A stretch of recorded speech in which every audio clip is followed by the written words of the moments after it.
ভাইয়ের বাসর ঘরে নিজের প্রেমিকা শিখাকে দেখে ভড়কে গেলাম।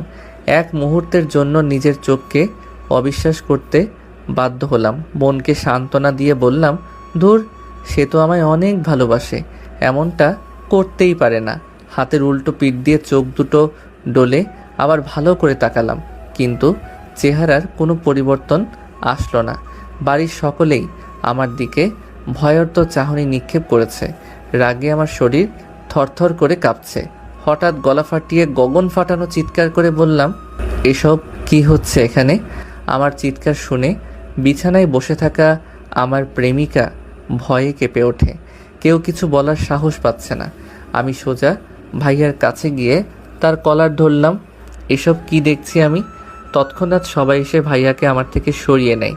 আমি আবারও চিৎকার করে বলতে শুরু করি, তোমরা জানতে না শিখাকে আমি ভালোবাসি? ও আমার গার্লফ্রেন্ড ছিল, তারপরও এই কাজটা তোমরা কিভাবে করতে পারলে? কারণ আমি তোমাকে ভালোবাসিনি।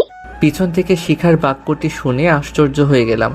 2.5 বছরের সম্পর্ক আমাদের, আর সে এত সহজেই বলে দিল আমি তোমাকে ভালোবাসিনি। তাহলে কি এতদিন সব তোমার অভিনয় ছিল? হ্যাঁ। অবাক করার বিষয় হলো, শিখার মুখে অনুশোচনার কোনো ছাপ নেই পর্যন্ত। আমি দিক বিদিক হারিয়ে শরীরের সর্বশক্তি দিয়ে শিখার গালে থাপ্পড় বসিয়ে দেই। এতে সে বসা থেকে শুয়ে পড়ে। এটা দেখে ভাইয়া আমাকে এলোপাথারি মারতে শুরু করে, সাথে লাথি তো আছেই। এখন ভাইয়াকে কেউ আটকাচ্ছে না। এরপর বাবা এসে থাপ্পড় মেরে বলল, তুই এতটা বিগড়ে যাবি তা কখনো ভাবিনি। নিজের ভাবির গায়ে হাত তুলিস, ছি, ভাবতেই ঘৃণা হচ্ছে তোর প্রতি। চোখের সামনে থেকে চলে যা। ভাইয়ার ঘর ত্যাগ করার পূর্বে শিখাকে উদ্দেশ্য করে বললাম, যেখানে নিজের পরিবার আমার মন বুঝলো না, যেখানে 1000 টাকা দিয়ে কাপড় কিনে রঙের গ্যারান্টি পাই না, আর তোকে ফ্রিতে পেয়েছিলাম, সেখানে রং বদলানোটা খুব কঠিন কিছু নয়। সময় একদিন ঠিকই এর বিচার করবে। পৃথিবীতে সব কিছু বেইমানি করলেও সময় কখনো বেইমানি করে না। এক মুহূর্ত দেরি না করে নিজের ঘরে চলে আসলাম। ঘরে এসে বিছানায় শরীরটা এলিয়ে দিয়ে সিগারেটে আগুন জ্বালিয়ে ঠোঁটে দিয়ে লম্বা একটা টান দিয়ে ভাবনার জগতে ডুব দিলাম। একটা মানুষ কিভাবে এতটা পরিবর্তন হতে পারে সেটা ভাবলেই মনটা কেমন যেন ছন্ন ছাড়া হয়ে যায়। 2.5 বছরের সম্পর্ককে সে কয়েকদিনেই ভুলে গেল। পুরনো দিনের কথাগুলো ভাবলেই ঠোঁটের কোণে হাসি চলে আসে। একটা সময় ছিল যখন শিখা আমার জন্য পাগল প্রায়। যে মানুষটা আমাকে ছাড়া এক মুহূর্ত থাকতে পারতো না, আজ সেই মানুষটাই আমাকে বলছে কিনা সে আমাকে ভালোবাসে না। আজ খুব করে মনে পড়ছে তার মিষ্টি মিষ্টি আবদারগুলো। রাত 2টোর সময় আমি যখন গভীর ঘুমে আচ্ছন্ন থাকতাম, তখন সে ফোন দিয়ে বলতো, মুগ্ধ, আমার খুব আইসক্রিম খেতে ইচ্ছে করছে, একটু এনে দাও না। তার সেই মিষ্টি সুরের আবদারগুলো আমি এড়িয়ে যেতে পারতাম না। এত রাতে সারাটা শহর ঘুরে হলেও তার জন্য আইসক্রিম কিংবা চকলেট নিয়ে যেতাম। সে যখন অসুস্থ থাকতো, গভীর রাতে গাছ বেয়ে উঠে তার বেলকনি দিয়ে তার ঘরে গিয়ে মাথায় হাত বুলিয়ে দিতাম। যখন সে বলতো আমার মন খারাপ, তখন ছুটে যেতাম তার কাছে রাতভর গল্প করতে। তাকে হারানোর ভয় যখন আমাকে এতটাই ভাবাতো, তখন সে আমাকে বলতো, তুমি একদম চিন্তা করো না, আমি তোমাকে ছাড়া কোথাও যাব না। আমি সারা জীবন তোমার বুকে মাথা রেখে ঘুমাতে চাই। আর আজ থেকে সেই মেয়েটাই কিনা আমার বড় ভাইয়ের বুকে ঘুমোবে। নিয়তির কি বিচিত্র খেলা। চাকরির ইন্টারভিউ দিতে কিছুদিনের জন্য ঢাকা গিয়েছিলাম। সেখানে থাকতে হয়েছে কিছুদিন। এই কয়দিনে ঠিক মতো কথা হয়নি শিখার সঙ্গে। আর এতটুকু সময়েই সে নিজেকে এতটা পরিবর্তন করতে গেল, মজে গেল আমার ভাইয়ের মোহে। আর মজবেই না বা কেন? কত বড় অফিসার সে, মাস শেষে লাখ টাকা উপার্জন করে, আর আমি তো একটা বেকার ছেলে। ঢাকা থাকা অবস্থায় শুনেছি ভাইয়ার বিক্রি। ভেবেছিলাম তারা হয়তো আমার আসা পর্যন্ত অপেক্ষা করবে, তারপর বিয়ে হবে। কিন্তু আমার পরিবারের কাছে আমি এতটাই অবহেলার পাত্র ছিলাম যে তারা আমার অনুপস্থিতিতে ভাইয়ার বিয়ে দেয়। তারা ভাবতো আমি থাকলে যদি কোনো সমস্যা বাঁধিয়ে ফেলতাম। ভাইয়া জানতো না যে আমি শিখাকে ভালোবাসতাম, কিন্তু মা বাবা তো জানতেন। হঠাৎ হাতে গরম কিছুর ছোঁয়া টের পেয়ে হাতের দিকে তাকালাম। সিগারেটটা পুড়ে শেষ হয়ে গেছে। ঘর থেকে বেরিয়ে ছাদে গেলাম। সেখানে আরও একটা সিগারেট ধরালাম। মনের সুখে সিগারেটের টান বসালাম। পৃথিবীতে সিগারেটই হচ্ছে একমাত্র খাবার যেটা মনের অতল গহ্বরে লুকিয়ে থাকা কষ্টকে টেনে হিচড়ে বের করে উড়িয়ে নিয়ে যাই নিজের সাথে, ঘুরে বেড়াই পথহারা পথিকের মতো। এইভাবে কয়েকটা সিগারেট শেষ করার পর বাড়ি থেকে বের হলাম। বাড়ির পাশে থাকা ব্রিজের উদ্দেশ্যে হাঁটছি আর সিগারেটের ধোঁয়া উড়াচ্ছি। কিছুক্ষণ সে কাঙ্ক্ষিত জায়গায় পৌঁছালাম। এই মুহূর্তে নিজের জীবনটাকে খেলনা মনে হচ্ছে। উদ্দেশ্য ব্রিজ থেকে লাফিয়ে আত্মহত্যা করব, কিন্তু ভিতরে ভিতরে অনেক ভয় করছে। এত দূর থেকে লাফ দিলে কি আদৌ বেঁচে থাকবো? পরক্ষণেই ভাবলাম, আরে আমি তো মরার জন্য লাফ দেব, তাহলে মৃত্যু নিয়ে চিন্তা করছি কেন? ইতিমধ্যে হাতে থাকা সিগারেটটাও শেষ হয়ে গেছে। পকেট থেকে সিগারেটের প্যাকেট বের করে দেখি সিগারেট শেষ। প্যাকেটটাকে মুখের সামনে তুলে ধরে বললাম, শেষে তুইও আমাকে ছেড়ে যাচ্ছিস? আর যাবি না বা কেন? যেখানে নিজের পরিবার পাশে রইল না, সেখানে তোকে কাছে পাওয়া বিলাসিতা মাত্র। এই পৃথিবীর সবাই স্বার্থপর রে। নিজের স্বার্থ হাসিল করে সবাই একা করে চলে যায়। দিন শেষে বেঈমানগুলোই সুখে থাকে আর কষ্টে মরে বোকা মানুষগুলো। আমরা যাকে নিজের থেকেও বেশি আপন ভাবি, একদিন সেই মানুষটাই পর করে চলে যায়। কেন এমন হয় বলতে পারিস? যা, তোকেও মুক্তি দিয়ে দিলাম বলেই প্যাকেটটা পানিতে ফেলে দিলাম। মুহূর্তে হারিয়ে গেল প্যাকেটটি। ভাবছি এভাবেই আমিও হারিয়ে যাব সবার আড়ালে। ব্রিজের রেলিংয়ের উপর দাঁড়িয়ে দিলাম লাফ। রাত 2টোর সময় অচেনা একটা মেয়ের হাতে থাপ্পড় খেয়ে আত্মহত্যার চিন্তা আপাতত মঙ্গল গ্রহে চলে গেছে। গালে হাত দিয়ে চিন্তা করছি আমাকে থাপ্পড় মারার কারণ। লাফ দিতেই যাচ্ছিলাম, তখনই কে যেন পা জড়িয়ে ধরে, তাই আর লাফ দেওয়া হয়নি। মেয়েটির দিকে ভালো করে তাকিয়ে দেখি কালো জিন্সের প্যান্ট, কালো হুডি, কালো একটা মাস্ক, হুডির টুপি মাথায় দেওয়া, সব কিছুই কালো। সামনে যে একটা মেয়ে দাঁড়িয়ে আছে সেটাই বোঝা যাচ্ছে না ঠিক মতো। আবার পাশে একটা কালো বাইকও রয়েছে। মেয়েটি আমার মুখের সামনে তুড়ি বাজিয়ে বলল, এই যে হ্যালো, বোবা হয়ে গেলেন নাকি? এইভাবে চুপচাপ কি দেখতেছেন? এতক্ষণে হুশ হলো আমার। তার আগে আমাকে বলেন, আপনি আমাকে মারলেন কেন? আত্মহত্যা করছিলেন তাই? জানেন আত্মহত্যা মহাপাপ? জানি, তবে আপনার সাহস দেখে অবাক না হয়ে পারলাম না। এত রাতে একা একটি মেয়ে হয়ে একটা ছেলেকে মারলেন। এখন যদি আমি আপনার কোনো ক্ষতি করি? মেয়েটি বোধহয় হাসলো।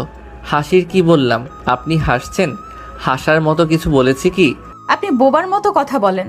মানুষ এতটা অকৃতজ্ঞ নয় যে তার জীবন বাঁচিয়েছে তারই ক্ষতি করার চিন্তা করবে। বাহ, চমৎকার কথা বলেছে তো মেয়েটা। আপনার বুদ্ধি আছে বলতে হয়। এতটুকু বুদ্ধি নিয়ে চলতে হয়। যাই হোক, এখন বলুন, বলদের মতো মরতে কেন যাচ্ছিলেন? আরে মেয়েটা তো আজব, আমাকে বলদ বলল। সোজা সাপটা উত্তর দিলাম, আমার প্রেমিকার বিয়ে হয়েছে, সে বেইমানি করেছে আমার সাথে। আজীব ব্যাপার। মেয়েটি খিলখিল করে হাসছে। আমার কষ্টের কথা শুনে সে হাসছে। মনে কি মায়া বলে কিছু নেই? ব্যাস এইটুকুই? এই সামান্য কারণে আপনি জীবনটা শেষ করতে চাচ্ছিলেন? মিষ্টি চাঁদের দিকে তাকিয়ে দীর্ঘ একটা শ্বাস ছেড়ে বললাম, আরও কারণ আছে। সে আমার বড় ভাইকেই বিয়ে করেছে, আর পরিবারের সবার কাছে আমি অবহেলার পাত্র। মা বাবা জানতো আমাদের সম্পর্কের বিষয়ে, তারপরও তারা বিয়েটা আটকায়নি। আমার অনুপস্থিতিতে বিয়ে দিয়ে দেয়। এবার মেয়েটিও লম্বা একটা শ্বাস ছাড়লো। তার কণ্ঠ শীতল হয়ে এলো। চলুন সামনে হাঁটা যাক। হাঁটবেন? আচ্ছা চলুন। আমরা হাঁটা ধরি। এখনো পর্যন্ত কেউ কারোর নামই জানলাম না। হঠাৎ সে বলে ওঠে, সত্যিই পরিবারের কাছে এমন ব্যবহার পাওয়া খুব কষ্টের। এর চেয়ে মৃত্যু যন্ত্রণাই শ্রেয়। কিন্তু মা বাবা কি করে হতে পারে সন্তানের উপর এতটা কঠোর? তারা কি সত্যিই আপনার? জি, ঠিকই ধরেছেন। তারা আমার আপন মা বাবা নয়। শুনেছি যখন ছোট ছিলাম তখনই দত্তক নিয়েছিল আমায়। আমি তো এটাও জানি না যে আমার আসল মা বাবা কি আদৌ বেঁচে আছে কিনা মরে গেছে। ছোটবেলায় সবাই খুব ভালোবাসতো, বিশেষ করে মায়ের ভালোবাসাটা পেতাম সবচেয়ে বেশি। আস্তে ধীরে যখন বড় হতে শুরু করি তখন আমার প্রতি মায়ের ভালোবাসা দেখে বড় ভাই হিংসায় জ্বলে যেত। আমি তাকে আপন ভাই ভাবতাম ঠিকই, কিন্তু তার চোখে আমি নিতান্তই উটকো একটা ঝামেলা। তাই সে উঠতে বসতে বাড়ির সকলের চোখে আমাকে যে কোনো মূল্যে অপরাধী সাজাতো। আমিও কখনো তাকে কিছু বলতাম না। তাদের নুন খেয়েছি, ছোট থেকে বড় করেছে, এই তো অনেক। এগুলো তো নিজের মা বাবাও করতে পারতো, তাই কখনো অকৃতজ্ঞ হয়ে ওঠা হয়নি। আস্তে আস্তে পরিবারের চোখে সবচেয়ে বাজে মানুষ হয়ে গেলাম। সন্তানের মতো ভালোবেসেছিল, ফেলে তো আর দিতে পারে না, তাই বাড়ির এক কোণে ফেলে রাখতো আমাকে। আমার প্রেমিকা ছিল বড়লোক বাবার একমাত্র মেয়ে, আর ছেলেও মস্ত বড় অফিসার। মাস শেষে লাখ লাখ টাকা উপার্জন করে। এদিকে আমি এক বেকার ব্যর্থ প্রেমিক, বিয়ে না দেওয়ার কোনো কারণ ছিল না। আমি আমার মা বাবাকে কখনোই ক্ষমা করব না। ইতিমধ্যেই চোখের কোণে পানি এসে জমাট বেঁধেছে। চোখের পলক ফেলতেই টুপ করে মাটিতে পড়ে গেল 2 ফোঁটা পানি। কাঁদবেন না। সময় এবং পরিস্থিতির সাথে নিজেকে খাপ খাইয়ে চলার নামই হচ্ছে জীবন, সেটা হোক সুখের কিংবা দুঃখের। সময় আর পরিস্থিতি তো বোঝে না আপনি বা আমি সুখে আছি নাকি কষ্টের দিন পার করছি। ভাগ্য নিজেকেই পরিবর্তন করে নিতে হয়। জীবনে যুদ্ধ না করলে জীবনটাকে কখনো উপলব্ধি করা সম্ভব হয়ে ওঠে না। খুব সুন্দর করে কথা বলেন আপনি। দেখে আবার প্রেমে পড়েন না জানো আমার। মেয়েটির কথা শুনে ভ্যাবাচ্যাকা খেয়ে গেলাম। মুখের উপর কেউ এভাবে বলে? জি, সবকিছু মুখের উপর বলার চেয়ে উত্তম আর কিছু নাই। মনের ভেতর এক, মুখে আরেক। এমন মানুষের মতো ভয়ঙ্কর পৃথিবীতে আর কিছুই হতে পারে না। মেয়েটির কথা যতই শুনছি ততই অবাক হচ্ছি। সব কিছু কতটা গভীরভাবে চিন্তা করে। এভাবেও চলা যায়? আত্মহত্যা করলেই কি সবকিছুর সমাধান হয়ে যায়? মেয়েটির প্রশ্নের কি জবাব দেব ভাবতে পারছি না। চুপ যে বড্ড। জানি না, তবে সবার থেকে নিজেকে আড়াল করে নিতে চেয়েছিলাম। আপনি বড্ড বোকা। যার জন্য মরতে গেছিলেন সে কিন্তু একবারও আপনার জন্য চোখের পানি ফেলতো না। সে তো তার জন্য একটা পারফেক্ট জীবনসঙ্গী খুঁজছিল। সেটা পাওয়ার হয়ে গেছে, তাহলে সে কেন ভাববে তার অতীত নিয়ে? বেঈমানরা কখনো কাঁদে শুনেছেন? না। তাহলে বোকার মতো কেন মরতে বসেছিলেন? শক্তি রেখে যারা চলে তারা কখনো হারে না। ব্যর্থতা একটা পরীক্ষা মাত্র। স্বীকার করুন কি ঘাটতি রয়েছে, দেখুন, পূরণ করুন। যতক্ষণ না সফল হন শান্তির ঘুম ত্যাগ করুন, লড়াই করুন। সফলতা হেঁটে হেঁটে আপনার কাছে আসবে। আমরা যখন ছোট ছিলাম হাঁটার পথে 1000 বার হোঁচট খেয়ে পড়ে গেছি। তখন কি আমরা পড়েই ছিলাম? না, উঠে দাঁড়িয়ে আবারও হাঁটতে শুরু করেছি। তাই তো আজ এখন নিজে হাঁটতে পারি। তখন যদি চেষ্টা না করে ব্যর্থ হয়ে পড়ে থাকতাম তাহলে আজ সমাজের কাঁধে বোঝা হয়ে থাকতাম। চলতি পথে হোঁচট খেয়েছেন, ঘাবড়াবেন না, উঠে দাঁড়ান। দরকার হলে কিছুটা সময় বিশ্রাম নিয়ে আবার চলতে শুরু করুন। থেমে গেলে সফলতার দ্বারে পৌঁছাবেন কিভাবে? বেঈমানদের জন্য নিজেদের কষ্ট দেয় তো বোকারা। অন্যের জন্য নয়, নিজের জন্য বাঁচুন। বাঁচার জন্য লড়াই করুন। নিজেকে এমনভাবে তৈরি করুন যাতে আপনাকে যারা অসফল দেখতে চায়, যারা আপনার কষ্টের কারণ, তারা যেন জ্বলে পুড়ে খাক হয়ে যায়। জানি না মেয়েটাকে, তবে তার অনুপ্রেরণার বার্তা পেয়ে খুব করে বাঁচতে ইচ্ছে করছে।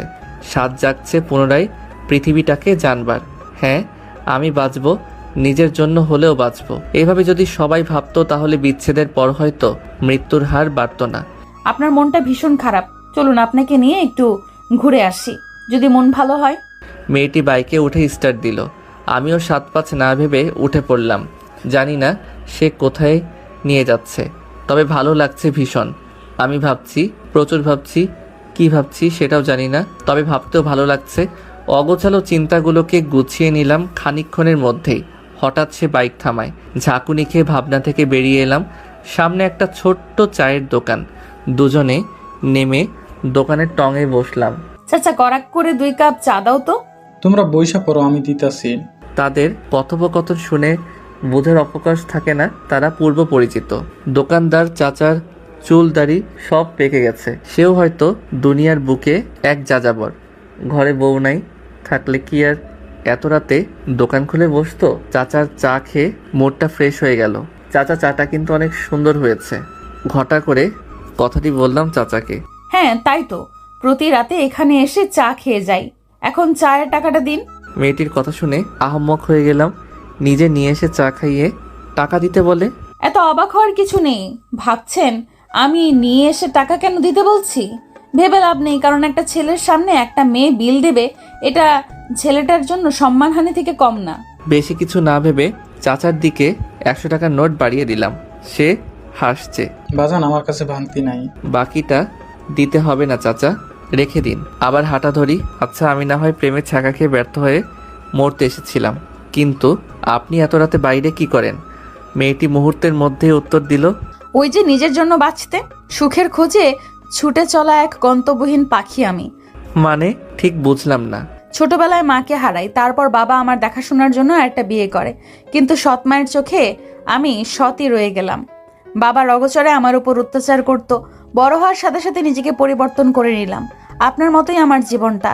এখন আমিও আপনার মতো বাবার চোখে বাজে মেয়ে। তাদের কথা রাত বেরোতে ঘুরে বেড়াই, কোথায় না কোথায় নষ্টামি করি, তাই সারাদিন বাইরে ঘুরে বেড়াই।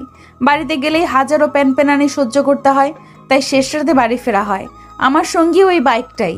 যার মা নেই সেই বুঝে মা না থাকার কষ্ট। আল্লাহ পৃথিবীর সকল মাকে 1000 বছর বেঁচে থাকার তৌফিক দান করুন, আমিন। মেয়েটি আমাকে বাড়ির সামনে এসে নামিয়ে দিল। আজ সে আমাকে না বাঁচালে পৃথিবীর স্বাদটা হয়তো পেতামই না। আল্লাহ সঠিক সময় সঠিক জায়গায় সঠিক মানুষকেই প্রেরণ করে, এটাই তার জীবন্ত উদাহরণ হয়ে থাকবে আমার মনে। আপনার সাথে দেখা হয়ে অনেক ভালো লাগলো। মেয়েটি মিষ্টি একটা হাসি দিয়ে বলল, ভালো থাকবেন আর নিজের খেয়াল রাখবেন। আজ আসি। এই বলে স্টার্ট দিল। আমি পিছু ডাক দিলাম। আমি মুগ্ধ। আপনি? সে একটু জোরেই বলল, উপমা হাসান রুহি। বলেই টান দিয়ে চলে গেল। বাহ, চমৎকার নাম, উপমা হাসান রুহি। কি মিষ্টি লাগে শুনতে। যেমন মিষ্টি মনের মানুষ তেমনি মিষ্টি তার নাম। সকালে শিখাকে উদ্দেশ্য করে বললাম, ভাবি আমাকে নাস্তা দাও, খুব ক্ষুধা পেয়েছে। বাক্যটি শুনে টেবিলে বসে থাকা সকলের চোখ ডিমের মতো বড় হয়ে গেছে। এক রাতেই গার্লফ্রেন্ডকে এত সহজে ভুলে গেল কি করে?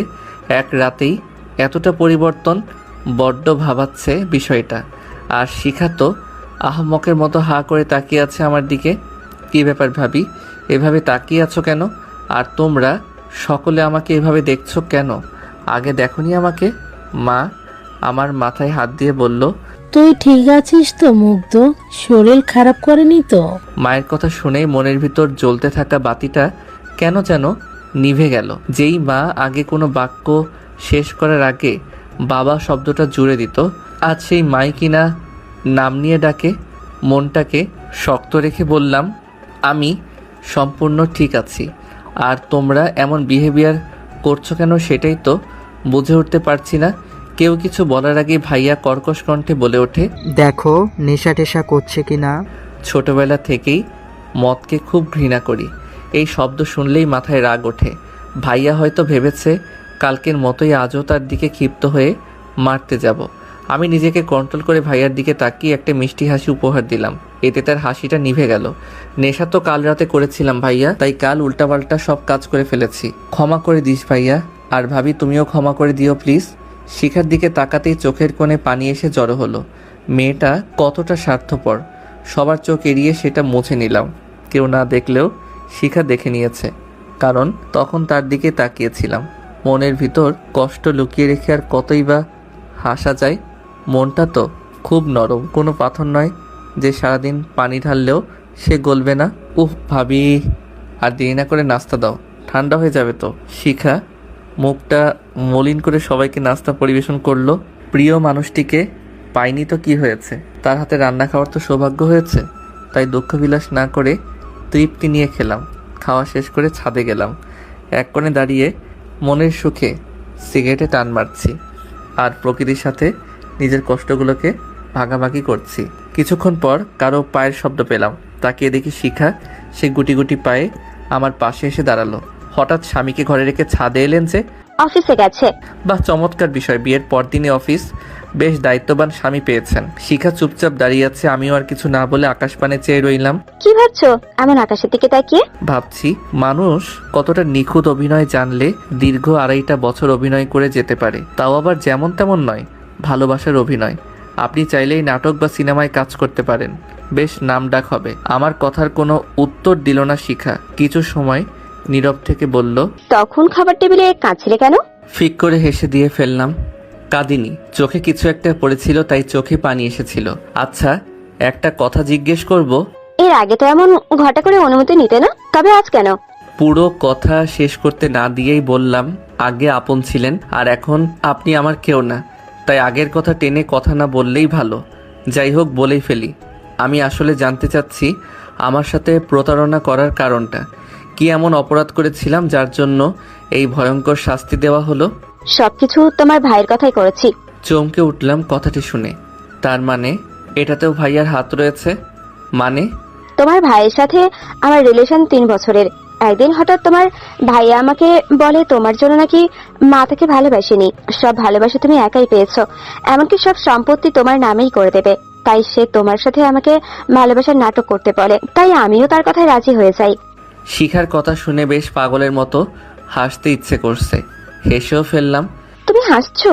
কাল দিন পর্যন্ত খুব অহংকার করে বলতে পারতাম আমার একটা আপন মানুষ ছিল, কিন্তু আজ যে সম্পূর্ণ একা হব এটা ভাবিনি কখনো। এখন থেকে আমি শুধুই আমার। তোমার কথা ঠিক মানে বুঝলাম না। হ্যাঁ, তোমার শ্বশুর শাশুড়ি আমার নিজের মা বাবা নয়, দত্তক নিয়েছিল। ছোটবেলায় ভালোবাসতো ঠিকই, কিন্তু এখন আমি তাদের কাছে ডাস্টবিনের আবর্জনা, আর বাকি রইল সম্পত্তি। আরে, যেখানে আপন মানুষগুলো দূরে ঠেলে দেয় সেখানে তার থেকে বড় কষ্টের আর কি হতে পারে? সম্পত্তি দিয়ে কি হবে যদি মনেই সুখ না থাকে? জানো শিখা, এই পরিবার থেকে যখন অবহেলা পাচ্ছিলাম তখন হুট করে তুমি আমার জীবনে অনুপ্রবেশ করলে, আর তারপর আস্তে আস্তে তুমি নিজেই ভালোবাসার হাত বাড়িয়ে দিলে। তখন আমি আবার নতুন একটা পৃথিবী সাজাতে ব্যস্ত হয়ে পড়লাম। সবাই যখন আমাকে তাদের দ্বার থেকে তাড়িয়ে দিল, তখন শেষে এসে তোমার দ্বারে দাঁড়ালাম। তুমি দরজাটা খুললে ঠিকই, হাতটাও বাড়িয়ে দিলে, কিন্তু শেষ মুহূর্তে এসে মুখের উপর দরজাটা বন্ধ করে দিলে। এখন আর আমার পৃথিবীতে কেউ রইল না। না পেলাম নিজের মা বাবার ভালোবাসা, না পেলাম টাকা দিয়ে কিনে নেওয়া মা বাবার ভালোবাসা, আর না পেলাম প্রিয় মানুষটার ভালোবাসা। আমার জীবনটা কতটা রঙিন, তাই না শিখা? চারিদিকে শুধু সুখ আর সুখ। আমার সাথেই কেন এমন হলো বলতে পারো? নিচে যারা আছে তারা তোমার আপন মা বাবা নয়। কেন? সব কিছুই যখন বলেছে তখন এটাও নিশ্চয়ই বলেছে। তুমি এতিম, এটা কখনো বলেনি। শিখার দিকে তাকিয়ে দেখি তার চোখ দিয়ে অনর্গল পানি পড়েই চলেছে। করুণা হচ্ছে আমার প্রতি। শিখা আমার পা জাপটে ধরে কাঁদতে কাঁদতে ক্ষমা চাইতে লাগলো।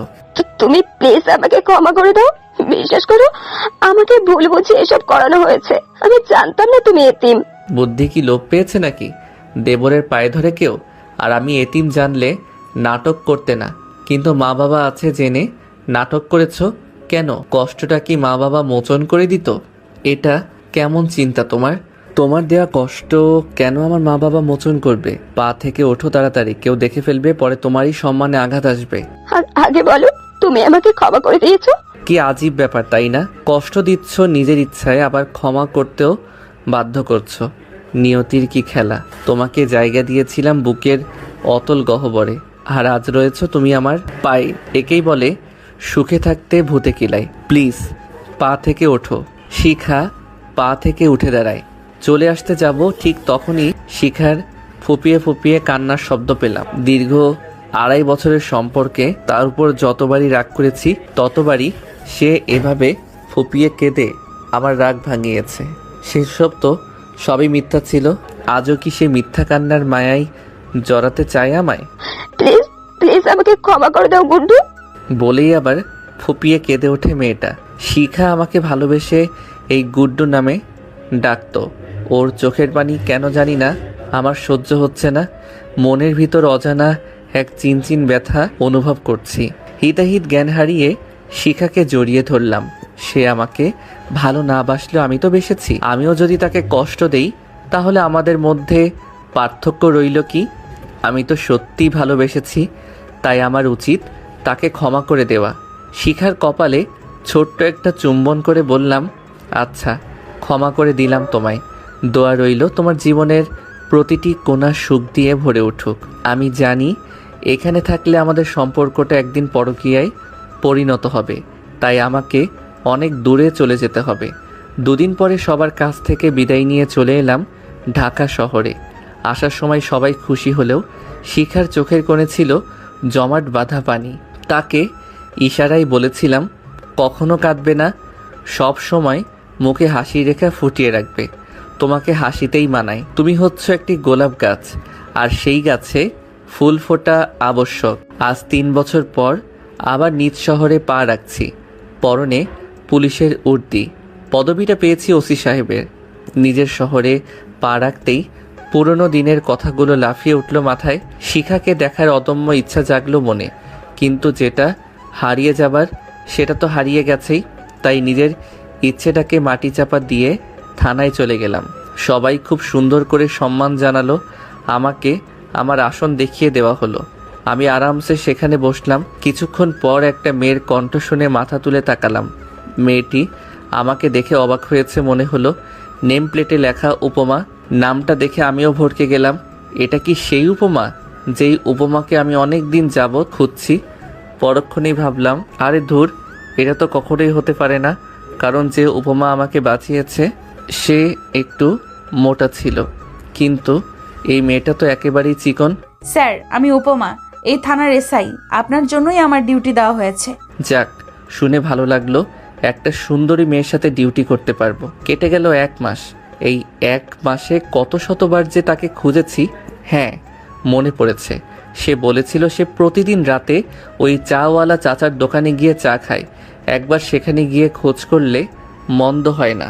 গেলাম রাত 2টোর সময়, কিন্তু হতাশ হওয়া ছাড়া উপায় ছিল না। দোকান খোলা ছিল ঠিকই, কিন্তু উপমা নেই। আশেপাশে তাকিয়েও লাভের লাভ কিছু হলো না। চাচার কাছে 1 কাপ চা চাইলাম। চাচা সাধারণভাবেই তাকায় আমার দিকে। হয়তো চিনতে পারিনি। একদিনের দেখাই কি আর এতদিন মনে থাকে? তার তো বয়স হয়েছে। চা খেতে খেতে চাচাকে জিজ্ঞেস করলাম, চাচা, ওই মেয়েটা কি এখন আর এখানে আসে না? চাচা হয়তো আমার কথা বুঝতে পারিনি। কার কথা কও বাজান? আরে, যেই মেয়েটা প্রতিদিন রাত 2টোর সময় এখানে এসে চা খেত, সাথে কালো বাইক নিয়ে আসে।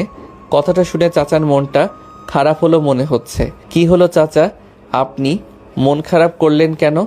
বাজান, মায়েরা আহে না অনেক দিন, খুব দেখবার মনে চায়। বাপের মতো ভালোবাসতো আমারে। বলেই চোখ দিয়ে 2 ফোঁটা পানি গড়িয়ে পড়ল। চাচার কাঁধে হাত রেখে বললাম, মন খারাপ করবেন না চাচা, সে একদিন আসবেই। মেয়ে কি কখনো তার বাবাকে ছেড়ে যেতে পারে? চিন্তা করবেন না, আর আমার জন্য দোয়া করবেন, আমি যেন তাকে খুঁজে পাই। চাচার বিল দিয়ে চলে আসি। সকালে ঘুম থেকে উঠে পার্কে গিয়ে একটু শরীরচর্চা করলাম, তারপর বাসার দিকে রওনা হলাম। বাসার সামনে এসেই আমি অবাক। উপমা গেটের ভিতরে। আরে মিস উপমা, আপনি এখানে কি করছেন? স্যার, কালকেই শিফট হয়েছে এখানে। কেটে গেল আরও কয়েকদিন। একদিন রাতে উপমা এবং আমি একসাথে ডিউটি শেষ করে বাসায় ফিরছিলাম। হঠাৎ মনে হলো সেই ব্রিজের কথা। ইচ্ছে হলো সেখানে যেতে, তাই 7-5 না ভেবে গেলাম সেখানে। এই কি স্যার, এখানে নিয়ে এলেন যে? একজনকে খুঁজতে। খুঁজে পেলেন? উপমার কথাগুলো বড় অদ্ভুত। কেন যেন মনে হয় জেনেও না জানার ভান করে, যে ছুটে বেড়ায়, শুধু ধরা দিতেই চায় না। আচ্ছা স্যার, একটা প্রশ্ন করব। হ্যাঁ করুন। আপনি কি বিবাহিত? একটা মুচকি হেসে জবাব দিলাম। আমার কথা শুনে মেয়েটি মনে হয় খুশি হলো। সে আবারও প্রশ্ন করে, কাউকে ভালোবাসেন? তার কথা শুনে মনটা কেমন যেন খারাপ হয়ে গেল। মনে পড়ল পুরনো দিনের সেই স্মৃতিগুলো। একটা দীর্ঘশ্বাস ছেড়ে বললাম, একজনকে ভালোবাসতাম, কিন্তু সে আমাকে ছেড়ে চলে গেছে তার সুখের ঠিকানায়, যেখানে গেলে সে ভালো থাকবে। এখন আর কাউকে ভালোবাসেন না? সেদিকে আর পা বাড়ানো হয়নি, তবে একজনকে খুব করে অনুভব করি। অদ্ভুত বিষয় হলো সেই মেয়েটির নামও উপমা। আপনার এক্স কি খুব ভালোবাসতেন? বাদ দিন না, সে সুখে আছে, এই তো অনেক। আমার ভালোবাসা পূর্ণতা পায়নি তো কি হয়েছে? সে সুখী হলেই হলো। তাকে তো আমি আমার সাথে সুখী দেখতে চেয়েছিলাম, আর সে সুখেই আছে, শুধু মানুষটাই আলাদা। এতে ক্ষতির কি? আমার কথা শুনে মেয়েটি একটা লম্বা শ্বাস ছাড়ল। তারপর আবার কি হলো? উপমা হেসে দেয়। ভাবছি স্যার। কি ভাবছেন? আপনি মানুষটা বড় অদ্ভুত। সাধারণ মানুষ তার প্রেমিক বা প্রেমিকাকে হারালে বা ছেড়ে গেলে অনেক অভিশাপ দেয়, কিন্তু আপনি পুরোই তার উল্টো। হা হা হা, বাদ দিন। আর একটা কথা বলি, এটা থানা নয় যে বারবার অনুমতি নিতে হবে। সেটা বললেই হয়। এত ঝাঁজ দিয়ে কথা বলেন কেন? আরে উপমা আমার সাথে রেগে কথা বলছে, সাহস তো কম নয়। আপনার সাহস তো কম নয়, আমার সাথে রেগে কথা বলেন। এত বড় সাহস কে দিল আপনাকে? উপমা তার মুখটা একদম আমার কাছে এনে বলে, এটা থানা নয় যে আপনাকে ভয় পেয়ে কথা বলবো। বাপরে, মেয়ে তো একেবারে আগুন। এসআই হয়ে ওসিকে ফাপড় দেয়, আমার নাম থাকলো। যাই হোক, বলে ফেলি, আপনি যাকে অনুভব করেন তাকে যদি খুঁজে পান তাহলে কি করবেন? একেবারে বিয়ে, যদি সে রাজি হয়। উপমা মনে হয় আমার কথা শুনে খুশি হলো। এটা ভালো বলেছেন। প্রিয় মানুষকে হারিয়ে যেতে দিতে নেই। একবার হারিয়ে গেলে সারা জীবন আফসোস নিয়ে কাটাতে হয়। নিয়তি বড় অদ্ভুত। কেউ কি আর ইচ্ছে করে তার প্রিয় মানুষটিকে হারায়? তারা নিজের রং বদলিয়ে নতুন রঙের ছোঁয়ায় ডুবে যায়, হারিয়ে যায় সেই রঙের অতল গহ্বরে। জীবনটাই কেটে গেল কষ্টের সাগরে ভেসে, সব সয়ে গেছে। কষ্ট পাবেন না। জীবন এমন এক মুহূর্ত আসবে, তখন শুধু সুখ আর সুখ। দেখবেন একদিন সুখের রাজ্যে ভাসছেন, কারণ দুঃখের পরেই আসে সুখ। দুঃখ তো একটা পরীক্ষা মাত্র। আপনার কথাগুলো খুব পরিচিত মনে হচ্ছে। হতেও পারে। আচ্ছা, সেই মেয়েটা যদি দেখতে কুৎসিত হয় তবুও তাকে বিয়ে করবেন? চেহারা দিয়ে আর কি করব? যদি মনটাই হয় বিষাক্ত, সে কুৎসিত হোক না সুন্দর, এতে আমার আসে যায় না। তার মনটা অনেক সুন্দর। একটা মানুষ কতটা ভালো হলে একজনের প্রাণ বাঁচিয়ে তাকে বাঁচতে শেখায়। সে আর যাই হোক, আর 5টা মেয়ের মতো বেইমান হবে না। যদি সে কুৎসিত হয় তাহলে আমার জন্য ভালোই হবে। উপমা অবাক হলো শেষের কথাটি শুনে। কুৎসিত হলে ভালো হবে কেন? কেননা আজকের দিনে পরকীয়া এতটাই বৃদ্ধি পেয়েছে, আর এগুলো সুন্দরী মেয়েরাই করে বেশি। আর বিশেষ করে বউকে নিয়ে বাইরে বের হলে রাস্তার কিছু কুকুরের বাজে নজরে যেতে হয়। কুৎসিত হলে কেউ সেভাবে তাকাবে না। আপনার কথা শুনে ভালো লাগলো। আচ্ছা, আপনি যদি তাকেও না পান তাহলে কি আবারও আত্মহত্যা করবেন? উপমার কথা শুনে অবাকের চরম পর্যায়ে পৌঁছে গেলাম। আমি যে আত্মহত্যা করতে চেয়েছিলাম সে জানলো কিভাবে? আমি তো তাকে কখনো বলিনি। আপনি এসব জানলেন কিভাবে? বলছি একটু অপেক্ষা করুন, আমি আসছি। আর যতক্ষণ না আসছি ততক্ষণ এখান থেকে এক পাও সরবেন না, নাহলে পা ভেঙে হাতে ধরিয়ে দেব। এই বলে গাড়ি নিয়ে চলে গেল। বুঝলাম না হঠাৎ তার কি হলো। মেয়েটি আজ বড় অদ্ভুত আচরণ করছে। দাঁড়িয়ে রইলাম। কিছুক্ষণ পর বাইকের শব্দ শুনলাম। পিছনে তাকিয়ে দেখি সেই পুরনো দিনের মেয়েটি। কালো হুডি পরা, কালো মাস্ক, হুডির টুপি মাথায় দেওয়া, কালো বাইক। সে এসে আমার সামনে দাঁড়ালো। আমি শুধু নির্বাক হয়ে তাকিয়ে রইলাম। স্বপ্ন দেখছি না তো? আমার সামনে দাঁড়িয়ে আছে পুরনো সেই উপমা, যার জন্য আজ আমি বেঁচে রয়েছি। বেঁচে থাকতে তার সাথে আবার দেখা হবে ভাবতে পারিনি কখনো। আমি তাকে দেখাতে বিভোর হয়ে আছি। কখন যে সে সামনে এসে দাঁড়িয়েছে বুঝতেই পারিনি। এই যে মিস্টার কাবলাকান্ত, কি দেখছেন এভাবে? যেদিনই আপনার সামনে এসে দাঁড়াই সেদিনই এভাবে তাকিয়ে থাকেন। কি ঘটনা বলুন তো? ভালো টালো বাসেন নাকি?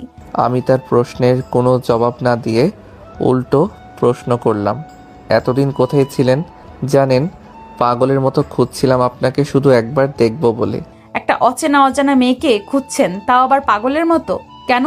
জানি না কেন, তবে আপনাকে দেখার জন্য মনটা আমার দেউলিয়া হয়ে গেছে। আপনাকে প্রতিদিন এই ব্রিজ এবং চাচার দোকানে খুঁজি, কিন্তু কখনো পাইনি। কিন্তু আজ আপনি আমার সামনে, সব কিছু কেমন যেন স্বপ্নের মতো লাগছে আমার। স্বপ্ন দেখতে হবে না, আমি বাস্তবেই আপনার সামনে দাঁড়িয়ে আছি। বলেন তো, আমাকে কেন খুঁজছিলেন পাগলের মতো? হাত দুটো মুঠো করে ব্রিজের রেলিংয়ের উপর রেখে আকাশ পানে তাকালাম। আমি জানি না কেন খুঁজছিলাম আপনাকে, তবে খুব করে খুঁজছিলাম। আপনাকে খুঁজতে আমার ভালো লাগে। কারণটা কি শুধুই ভালো লাগার? মেয়েটির দিকে একবার তাকিয়ে আবার চোখ ফিরিয়ে নিলাম। জানা নেই। আচ্ছা আজ তাহলে আসি, বেঁচে থাকলে আবার দেখা হবে কোনোদিন। মেয়েটির যাওয়ার কথা শুনে হঠাৎ আমার হাসি মুখটা মলিন হয়ে গেল। এতদিন পর খুঁজে পেয়েও আবার হারিয়ে ফেলবো তাকে। সে চলে যাওয়ার জন্য পিছু ফিরে হাঁটা ধরল। শুনুন, পিছু ডাক শুনে আবার আমার কাছে চলে এলো। যাবেন না প্লিজ? সে চোখ দুটো ছোট ছোট করে বলল। থেকে যাওয়ার তো কারণ খুঁজে পাচ্ছি না। আমি উত্তেজিত হয়ে বলি, কারণ আছে। সে মাথা নাড়িয়ে বলে, কি? আমি একটা শুকনো ঢোক গিলে বললাম, আপনাকে আমি অনুভব করি সব সময়। বাক্যটি বলেই তার উল্টো হয়ে দাঁড়ালাম। কিছুটা সময় অতিবাহিত হওয়ার পরেও যখন কোনো সাড়া শব্দ পেলাম না, তখন পিছন ঘুরে তাকালাম, কিন্তু উপমা নেই। গেল কোথায়? তাহলে কি সে আমাকে আবার ছেড়ে গেল? আমার ভাগ্যটাই কি এমন? সুখ নামক শব্দটা আমার জন্য কি হারাম হয়ে গেছে? নিমেষে আমার মনটা খারাপ হয়ে গেল। কেন বারবার এমন হয় আমার সাথে? এই যে মিস্টার কাবলাকান্ত, পেছন ফিরে তাকান। পিছন থেকে কারো কথা শুনে চমকে উঠলাম। পিছনে তাকিয়ে দেখি উপমা ফুল হাতে নিয়ে হাঁটু গেড়ে বসে আছে। উপমার কাণ্ড দেখে আমি নির্বাক। এই কাজটা সবসময় ছেলেরা করে থাকে, কিন্তু এখানে উপমা নিজেই। উইল ইউ বি মাই সন্তানের বাবা? উপমার প্রপোজ দেখে আমি টাসকিত। এরকম প্রপোজও কেউ করে? বেশি ঢং না করে ফুলটা নাও। আমি তাড়াতাড়ি ফুলটা নিয়ে উপমাকে তুলে একটু কাছে নিয়ে আসলাম। আজ প্রথম তার হাত ছুঁয়ে দেখলাম। উপমা কিছু না বলে একদম আমার বুকে মাথা রাখলো। এই অনুভূতি ঠিক কতটা গভীর তা বলে বোঝাতে পারবো না। হৃদস্পন্দন একেবারে বেড়ে গেছে। কি হলো, তুমি জড়িয়ে ধরছো না কেন? তার অনুমতি পেয়ে আমিও পরম মমতায় তাকে জড়িয়ে ধরি। আচ্ছা, তুই জানতে আমি তোমাকে খুঁজছিলাম, আর এটাও জানতে তোমাকে খুব মিস করি। হ্যাঁ, সব জানি। কিন্তু কিভাবে?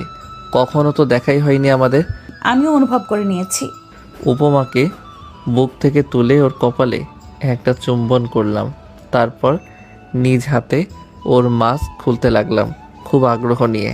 হঠাৎ উপমা আমার হাতে হাত রাখে। কি হলো? আটকালে কেন? আমি যদি দেখতে অসুন্দর হই? তাহলে আমার জন্য ভালো। কিন্তু কথায় কথায় আত্মহত্যা করতে চাওয়া মানুষকে আমি বিয়ে করতে পারবো না। সেই ভয় এখন আর নেই, নিজেকে পরিবর্তন করে নিয়েছি। সত্যি তো? বিশ্বাস না হলে তুমি চলে গিয়ে দেখো, এক ফোঁটা পানিও পড়তে দেব না চোখ দিয়ে। তাই? আমি চলে গেলে তুমি কাঁদবেও না? ঠিক আছে, তাহলে চলেই যাচ্ছি। উপমা চলে যেতে ধরলেই ওকে টেনে বুকে জড়িয়ে নিলাম। একজন তো চলে গেছে নিজের ইচ্ছেতে, তোমাকে কোথাও যেতে দিচ্ছি না। ঢং। মানুষ বোকা হয় জানতাম, কিন্তু তুমি এতটা ক্যাবলাকান্ত হবে ভাবিনি। তোমাকে যে কি দেখে এত বড় পুলিশ অফিসার বানালো, যে মানুষ একটা মেয়েকে মনের কথা বলতে ভয় পায়, সে কিভাবে চোর খুনির পেছনে দৌড়ায়। উপমার কথা শুনে অজান্তেই হেসে দেই। কি হলো, হাসছো কেন? শোনো, একটা পুরুষ যতই ক্ষমতাধর বা সাহসী হোক না কেন, ভালোবাসার মানুষটির সামনে সে অসহায় হয়ে যায়। সে আর কিছু বলল না। আমি আবারও উপমার মাস্কে হাত দিলাম।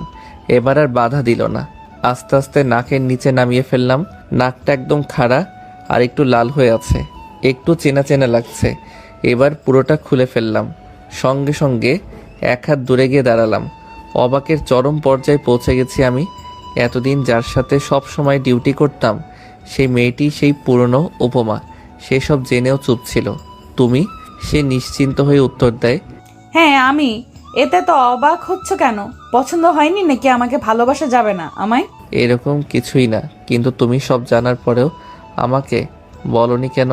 বললে কি আজ আপনার মনের কথাগুলো জানতে পারতাম? আচ্ছা সরি। হঠাৎ ওর আপনি বলাই বুঝলাম অভিমান করেছে। সে ভেবেছিল তাকে দেখে খুশি হব, কিন্তু তা না করে হয়েছি অবাক। সরি দিয়ে হবে না, শাস্তি তো পেতেই হবে। সে অসহায় দৃষ্টিতে তাকিয়ে রইল। আমি ওকে মারার জন্য হাত তুলতে সে চোখ দুটো বন্ধ করে নিল। আমি আর বিলম্ব না করে ওকে কোলে তুলে নিলাম। উপমা আরও বেশি ভয় পেল, কিন্তু চোখ এখনো বন্ধ।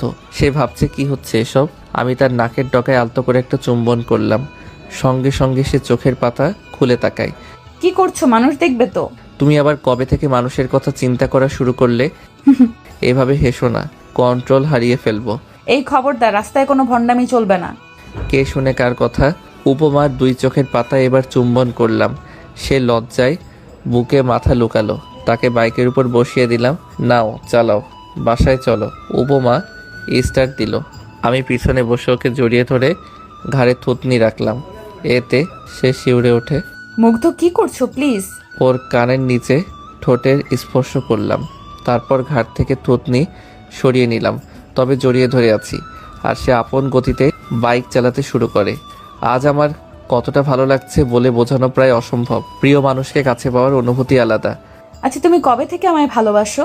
যবে থেকে আমার অনুভবে তুমি এসেছো। পাগল। সকালবেলা কলিং বেল বাজানোর শব্দে ঘুম ভেঙে গেল।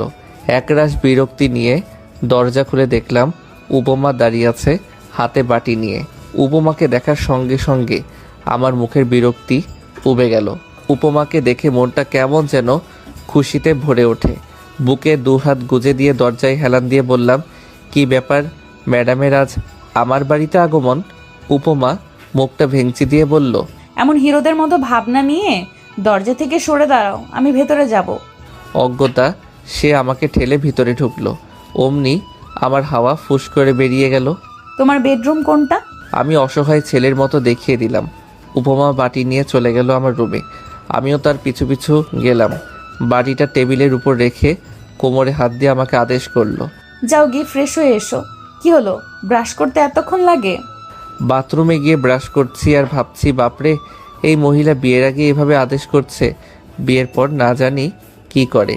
এই মেয়ে তো দেখি আমাকে সব সময় দৌড়ের উপর রাখবে। তাড়াতাড়ি ফ্রেশ হয়ে চলে গেলাম। বাসায় আমাকে আদেশ করা হচ্ছে তাই না? একবার চলো থানায়, তারপর দেখবে মজা। ইতিমধ্যেই উপমা খাবার প্লেটে বেড়ে ফেলেছে, তাও আবার আমার পছন্দের ভুনা খিচুড়ি। আমি খুশি হয়ে বিছানায় বসলাম। প্লেট হাতে নিয়ে খেতে যাব, অমনি উপমা আমার হাত থেকে প্লেটটা নিয়ে খাইয়ে দিতে লাগলো। তোমার যে হাত কেটেছে এটা আমি জানি, তাই আমি খাইয়ে দিচ্ছি। আমি ওর দিকে একটা মায়াবী চাহনি নিক্ষেপ করে খেতে শুরু করি। মেয়েটা কত সুন্দর করে খাইয়ে দিচ্ছে, কখন আবার ঠোঁটের কোণে খাবার আটকে গেলে সেটাকে আলতো করে সরিয়ে দিচ্ছে। এতটা ভালোবাসা আমার কপালে ছিল, কথাটি সত্যি। দুঃখের পরে আসে সুখ। এই তুমি কাঁদছো কেন? উপমার কথাই হুঁশ হয় আমার, চোখের পানিতে গাল দুটো ভিজে গেছে।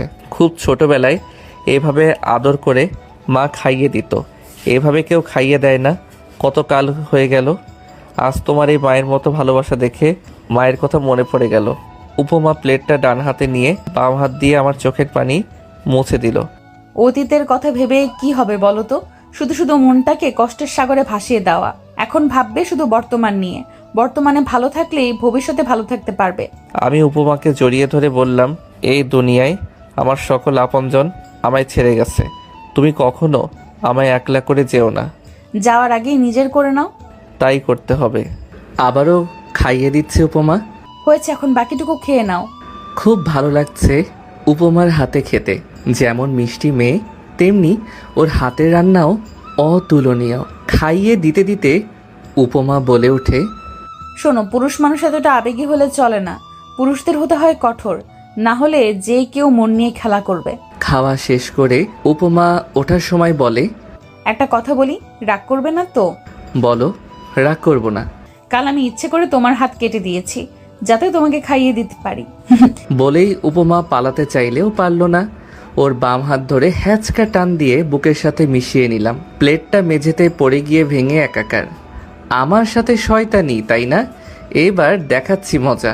বলেই উপমার ঠোঁটের কাছে নিজের ঠোঁট দুটো নিয়ে গেলাম, একদম কাছাকাছি। দুজনার নিঃশ্বাস বাড়ি খাচ্ছে ঠোঁটের উপর। মুগ্ধ, কি করছো? আমার হাত কেটে দেওয়ার মজা বোঝাবো। প্লিজ কিছু করো না। আমি কোনো কথা না বলে ওকে কিস করব, তখনই উপমা ওর হাত চার ঠোঁটের মাঝখানে নিয়ে আসে। তারপর আমাকে বিছানায় ধাক্কা দিয়ে দৌড়ে পালাতে গেলেই প্লেটের ভাঙা টুকরো ওর পায়ে বেঁধে যায়। উপমা হালকা আহ বলে চিৎকার করে মেঝেতে বসে পড়ে। উপমার চিৎকার শুনে আমি ধরফড়িয়ে উঠি। তাড়াতাড়ি উপমার কাছে গিয়ে কোলে তুলে নিয়ে বিছানায় বসিয়ে দিলাম। তারপর ফার্স্ট এইড বক্স এনে মেঝেতে হাঁটু গেড়ে বসি। কাচের অনেকটা অংশই ঢুকে গেছে পায়ে। এটা যদি এমনি এমনি বের করতে যাই তাহলে উপমা পুরো বাড়ি মাথায় তুলে ফেলবে চিৎকার করে। তাই প্রথমে কাজটাকে ভালো করে ধরলাম, তারপর এক হাত দিয়ে উপমার গলা জড়িয়ে ধরে ওর ঠোঁটে আমার ঠোঁট দুটো গভীরভাবে ডুবিয়ে দিলাম। উপমা শুধু ফ্যালফ্যাল করে তাকিয়েছিল আর ব্যথায় চোখ দিয়ে পানি পড়ছিল। ওর ঠোঁটে ঠোঁট রেখেই হ্যাচকা টান দিয়ে বের করে ফেললাম কাচের টুকরো। ও বুঝতেই পারিনি কখন টানবো, কিন্তু কাজটি বের করার সময় ঝাঁকুনি দিয়েছে। এখন মেডিসিন দিয়ে পরিষ্কার করছি। উপমা ফুপিয়ে ফুপিয়ে কাঁদছে এখনো। ওকে সান্ত্বনা দিয়ে বলি, আরে বাচ্চাদের মতো কাঁদছো কেন? কিচ্ছু হয়নি, এখনই ঠিক হয়ে যাবে। কিন্তু ওর কান্না থামছেই না। পরিষ্কার করে ওর কাটা জায়গায় আলতো করে একটা চুম্বন করলাম, তারপর ব্যান্ডেজ করে দিলাম। এত ছটফট করো কেন সব সময়? ভালো লাগে তাই। উপমা আমার বুকে মাথা দিয়ে বুকে হাত বুলিয়ে দিতে শুরু করে। চলো না বিয়ে করি। আমরা দুজন রিলেশন শুরু করেছি, এটা থানায় জানাজানি হলে কেলেঙ্কারি হয়ে যাবে। তাই ভালো বিয়ে করে ফেলি। আর তুমি একটু বেশি রোমান্টিক হচ্ছ, খালি কিস করতে চাও। আমিও তাই ভাবছি। কিস করার জন্য হলেও একটা বউ চাই। উপমা আমার বুকে কিল ঘুষি মারে খানেক। দুদিন পরে থানার সবাইকে জানিয়ে দিলাম আমাদের বিয়ের সিদ্ধান্ত। সবাই মিষ্টি খেতে চাইলো। সবার সামনে যখন আমার আর উপমার বিয়ের কথা বলছিলাম তখন উপমা লজ্জায় সবার সামনে আমার বুকে মুখ লুকিয়েছিল। কিন্তু সে ভুলে গেছে সে আরও বেশি লজ্জায় পড়ার কাজ করলো। সামনে যে এসপি স্যার দাঁড়িয়ে আছে সেটা ও ভুলে গেছে। মেয়েরা এতটা লজ্জাবতী হয়। এখানে যে আমরাও আছি সেদিকে কি খেয়াল আছে? এসপি স্যারের বাক্যটি সুন্দর। উপমা আরও বেশি লজ্জা পেল। আমার আর বুঝতে বাকি রইল না আর কিছুক্ষণ থাকলে উপমা লজ্জার ঠেলায় জ্ঞান হারিয়ে ফেলবে। আমি উপমাকে নিয়ে চলে আসতে যাব, ঠিক তখনই এসপি স্যার আমার কাছে এসে কাঁধে হাত রেখে বললেন, তোমাদের জন্য শুভকামনা রইল ইয়াং ম্যান। ধন্যবাদ স্যার, দোয়া করবেন আমাদের জন্য। আর শোনো, 6 মাস আগে উপমার সৎ মা উপমাকে বের করে দেয় তার আপন বাবার থেকেও যে নেই। যদিও তোমাকে বলার কোনো কারণ নেই, তবুও বলছি, মেয়েটাকে কখনো কষ্ট দিও না। কিছুদিন আগেই অনেক বড় একটা ধাক্কা সামলিয়েছে, এখন পৃথিবীতে ওর আপন বলতে শুধু তুমি।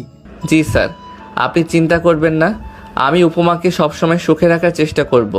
উত্তরস্বরূপ এসপি স্যার হেসে মুচকি হাসি দিয়ে স্থান ত্যাগ করলো। আমি উপমাকে নিয়ে নিজের কেবিনে চলে আসলাম, চেয়ারে বসিয়ে দিলাম। তুমি খুশি তো? উপমা আমার কপালে আদর দিয়ে বলে, অনেক। জানো, প্রথম যেদিন তোমাকে দেখি সেদিনই ক্রাশ নামক অখাদ্য জিনিসটা খেয়ে ফেলেছিলাম। ভাবছিলাম এত কিউট গুলুমুলু একটা ছেলে আত্মহত্যা করতে যাচ্ছে। ভাবছিলাম তোমার সাথে তখনই প্রেম শুরু করতে, কিন্তু পরে যখন শুনলাম তুমি ছ্যাঁকা খেয়ে ব্যাকা হয়ে গেছো, তখন আর সাহস পাইনি বলার। কিন্তু ভাগ্য কতটা ভালো থাকলে আবার সেই হারিয়ে যাওয়া মানুষটাকে ফিরে পাওয়া যায়। অবশেষে রসগোল্লাটা আমার জামাই হচ্ছে। বাপরে, প্রশংসার কি বাহার!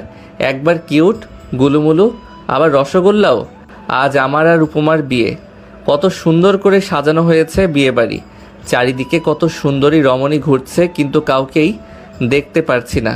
বউয়ের সোজা কথা, কোনো মেয়ের দিকে তাকালে বাসর ঘরে খাটের তলায় থাকতে হবে, সেই ভয়ে আর কোনো মেয়ের দিকে তাকাতে পারছি না।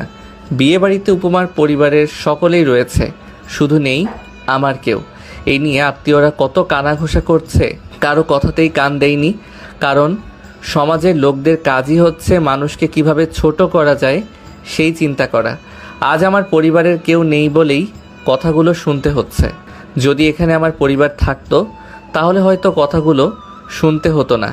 এর দোষ আমি কাকে দেব? নিজেকে নাকি নিজের কপালকে? সমাজের কথা চিন্তা করা তো সেদিনই ছেড়ে দিয়েছি, যেদিন বুঝেছিলাম সমাজ কখনো আমার আপন নয়। আপনি রাস্তায় পড়ে থাকুন, দেখবেন কেউ ওঠাতে আসবে না আপনাকে। আর একটু উপরে উঠুন, দেখবেন নিচে নামানোর লোকের অভাব হবে না। 2 দিন অসুস্থ হয়ে বিছানায় পড়ে থাকুন, দেখবেন কেউ দেখতে আসবে না। আর এলেও তাদেরকেই 1 কাপ চা তৈরি করে দিয়ে বলতে হয়, চাটা খেয়ে যান। সমাজকে আপনি খুব কাছে পাবেন তখনই যখন সুখ আপনার জীবনের প্রতিটি কোণায় ভাসবে। তাই এখন শুধু নিজেকে নিয়েই ভাবতে ভালোবাসি। অন্যকে নিয়ে ভাবতে গেলে নিজের প্রতি নিজের ভালোবাসা হারিয়ে যাবে। অবশেষে উপমাকে বউ সাজিয়ে নিয়ে আসা হচ্ছে, কিন্তু সে খুঁড়িয়ে খুঁড়িয়ে হাঁটছে। এখনো পায়ের কাটা জায়গা শুকোয়নি, আসতে এখনো অনেকটা পথ বাকি। আমি তাকে ইশারায় ওখানেই দাঁড়াতে বলি, সেও তাই করে। আমি আর বিলম্ব না করে উপমার কাছে গেলাম। সবাই শুধু তাকিয়ে দেখছে। আচমকা উপমাকে কোলে তুলে নিয়ে হাঁটতে শুরু করি। সবাই আহাম্মকের মতো তাকিয়ে রয়েছে। কেউ কেউ বলছে, দেখছিস, ছেলেটার লজ্জা বলতে কিচ্ছু নেই। এতগুলো মুরব্বীদের সামনে কিভাবে বেহায়ার মতো বউকে কোলে তুলে নিল। সেদিকে কর্ণপাত করিনি। আমার কাছে আমার ভালোবাসার মানুষটার প্রাধান্য সবার আগে। আমি থাকতে আমার প্রিয় মানুষটি কষ্ট পাবে তা কি করে হয়?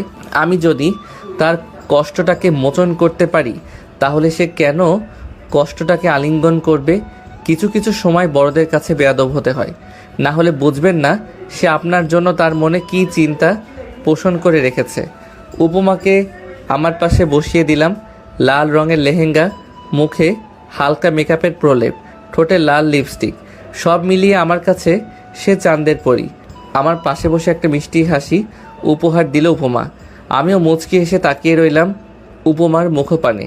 কি মিষ্টি লাগছে আমার বউটাকে।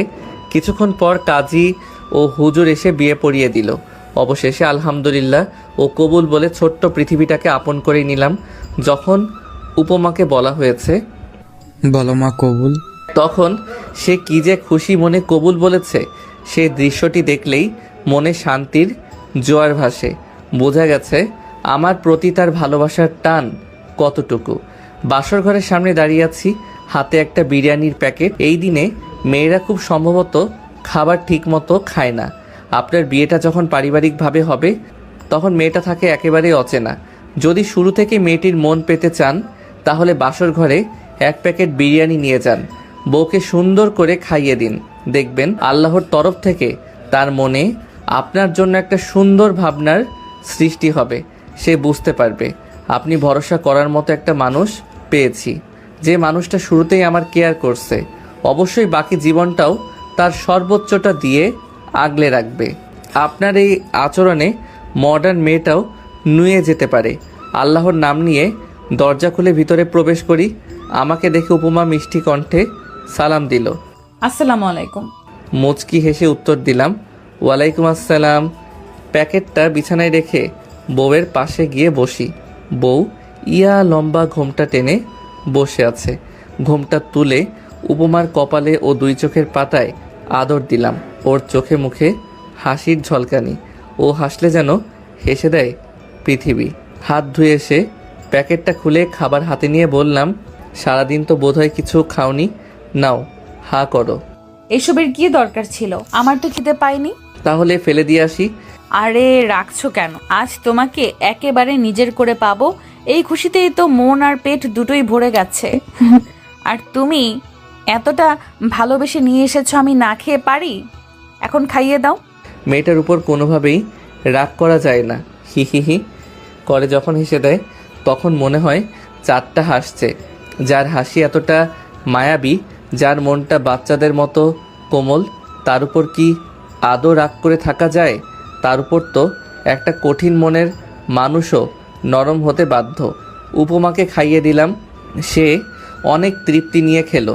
বুঝতে বাকি ছিল না সে সারাদিন এত মানুষের ভিড়ে কিছু খায়নি।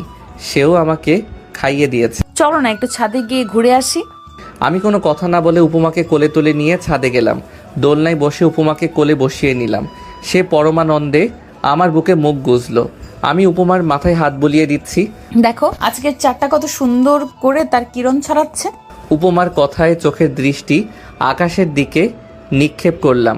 সত্যি আজ চাঁদটা একটা গোল থালার আকৃতি ধারণ করেছে, যার কারণে আলোটা একটু বেশি ঠিকরে পড়ছে। জানো চাঁদটা আজ এত বেশি আলো দিচ্ছে কেন? উপমা থুতনিটা আমার বুকে ঘষে বলে, কেন? কারণ তার জ্বালা হচ্ছে তাই। চাঁদটা আমায় অনেক ভালোবাসে, কিন্তু আমি তাকে প্রত্যাখ্যান করে আরেকটা চাঁদকে বিয়ে করেছি। তাই সে কষ্ট সইতে না পেরে জ্বলে পুড়ে খাক হয়ে যাচ্ছে। ইস, তুমিও না বাড়িয়ে বলো সব সময়। হা হা হা, লজ্জা পেয়েছে আমার বউরানিটা। বাড়িয়ে বলবো কেন? চাঁদ আমার চারিদিকটা আলোকিত করলেও আমার জীবনটা তো আলোকিত করতে পারিনি।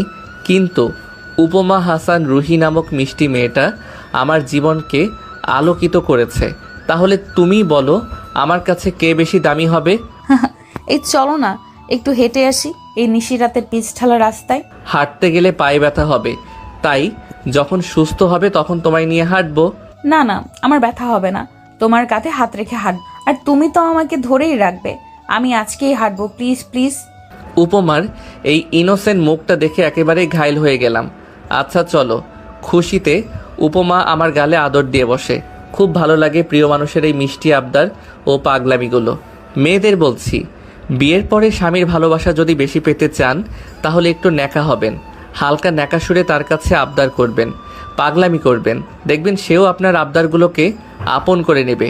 তবে এতটাও বেশি ন্যাকামি করবেন না যাতে সে বিরক্ত হয়ে কানের 2 ইঞ্চি নিচে বুলডোজার চালিয়ে দেয়। রাত বাজে 2টো। ল্যাম্পপোস্টের ঘোলাটে আলোয়া কচ্ছপের মতো হাঁটছি আমরা। উপমা আমার কাঁধে হাত রেখে হাঁটছে, আর আমি ওর পিঠ দিয়ে হাত দিয়ে ওর বাম হাত ধরে হাঁটিয়ে নিয়ে যাচ্ছি। প্রিয় মানুষটা যখন হাতে হাত রেখে হাঁটে তখন সেই অনুভূতির প্রকাশ করা যায় না। চাঁদের পরীটা আইসক্রিম খাবে? এত রাতে আইসক্রিম কোথায় পাবে?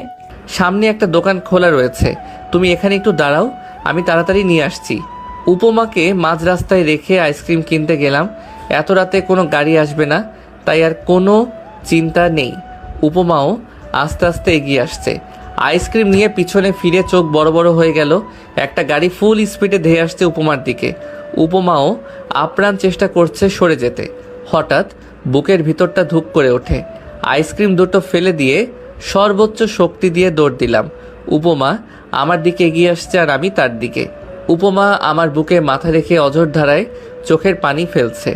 বড্ড বেশি ভয় পেয়েছিল মেয়েটা, আর এক মুহূর্ত দেরি করলেই আজ উপমার বড় কোনো ক্ষতি হয়ে যেত। গাড়িটা যখন উপমার খুব কাছাকাছি চলে এসেছিল ঠিক তখনই আমি উপমাকে রাস্তা থেকে সরিয়ে নেই। কাঁদতে কাঁদতে এক সময় উপমা হেঁচকি টানতে শুরু করলো। আমি এতক্ষণ গাড়ির নাম্বার নোট করায় ব্যস্ত ছিলাম। উপমার চোখের পানি মুছে দিয়ে বুকে শক্ত করে জড়িয়ে ধরলাম। আরে পাগলি, এভাবে বাচ্চাদের মতো কাঁদছো কেন? দেখো, কিচ্ছু হয়নি তোমার। আমি তোমার পাশে আছি। আমি থাকতে তোমার কি কোনো ক্ষতি হতে পারে? কিচ্ছু হতে দেব না। আমার বউরানীটার। উপমা আমার গালে হাত বুলিয়ে বলল, জানো মুগ্ধ, আমি এক মুহূর্তের জন্য ভেবেছিলাম তোমার জীবনটাকে আবারও আধারে ফেলে দিয়ে চলে যাচ্ছি। মেয়েটার কথা শুনে অবাক না হয়ে পারি না। নিজের বিপদের সময় সে চিন্তা করছে আমার কথা, অথচ নিজের চিন্তা মাথাতেই নেই। আমাকে রেখে কোথাও যেতে দিলে তো তুমি যাবে, কোথাও যেতে দিচ্ছি না বৌরানী। তুমি আমার জীবনের শেষ নিঃশ্বাস অবধি থেকে যাবে আমার পাশে। এখন প্লিজ কান্না থামাও। দেখো, আমাদের কারোর কিছুই হয়নি। অযথা চোখের পানিগুলো নষ্ট করছো তুমি। অন্য কোনো সময় যখন তোমাকে পেটাবো তখন চোখের পানিগুলো ফেলো। এখন চোখের পানিগুলো জমিয়ে রাখো। উপমা আমার বুকে হালকা আঘাত করে বলে, আমাকে মারবে? এত বড় সাহস! তোমাকে টানতে টানতে হাজতে ভরে দেব। তুমি জানো আমি কে? এই অপরাধের জন্য তোমাকে আমি কত বড় শাস্তি দিতে পারি। তুমি কে? আমি হচ্ছে এই শহরের সাব ইন্সপেক্টর। তার থেকে বড় পরিচয় হচ্ছে আমি ওসি সাহেবের বউ। আমি 2 হাত দূরে সরে গেলাম। আকতির সুরে বললাম, ভুল হয়ে গেছে ম্যাডাম, আর এমন হবে না। আপনি আমায় ক্ষমা করে দিন, আর কখনোই সাহস দেখাবো না। উপমা আমার অভিনয় দেখে ফিক করে হেসে দেয়। খিলখিল করে হাসছে আমার বউরানীটা। কি যে ভালো লাগছে তার হাসিটা দেখতে।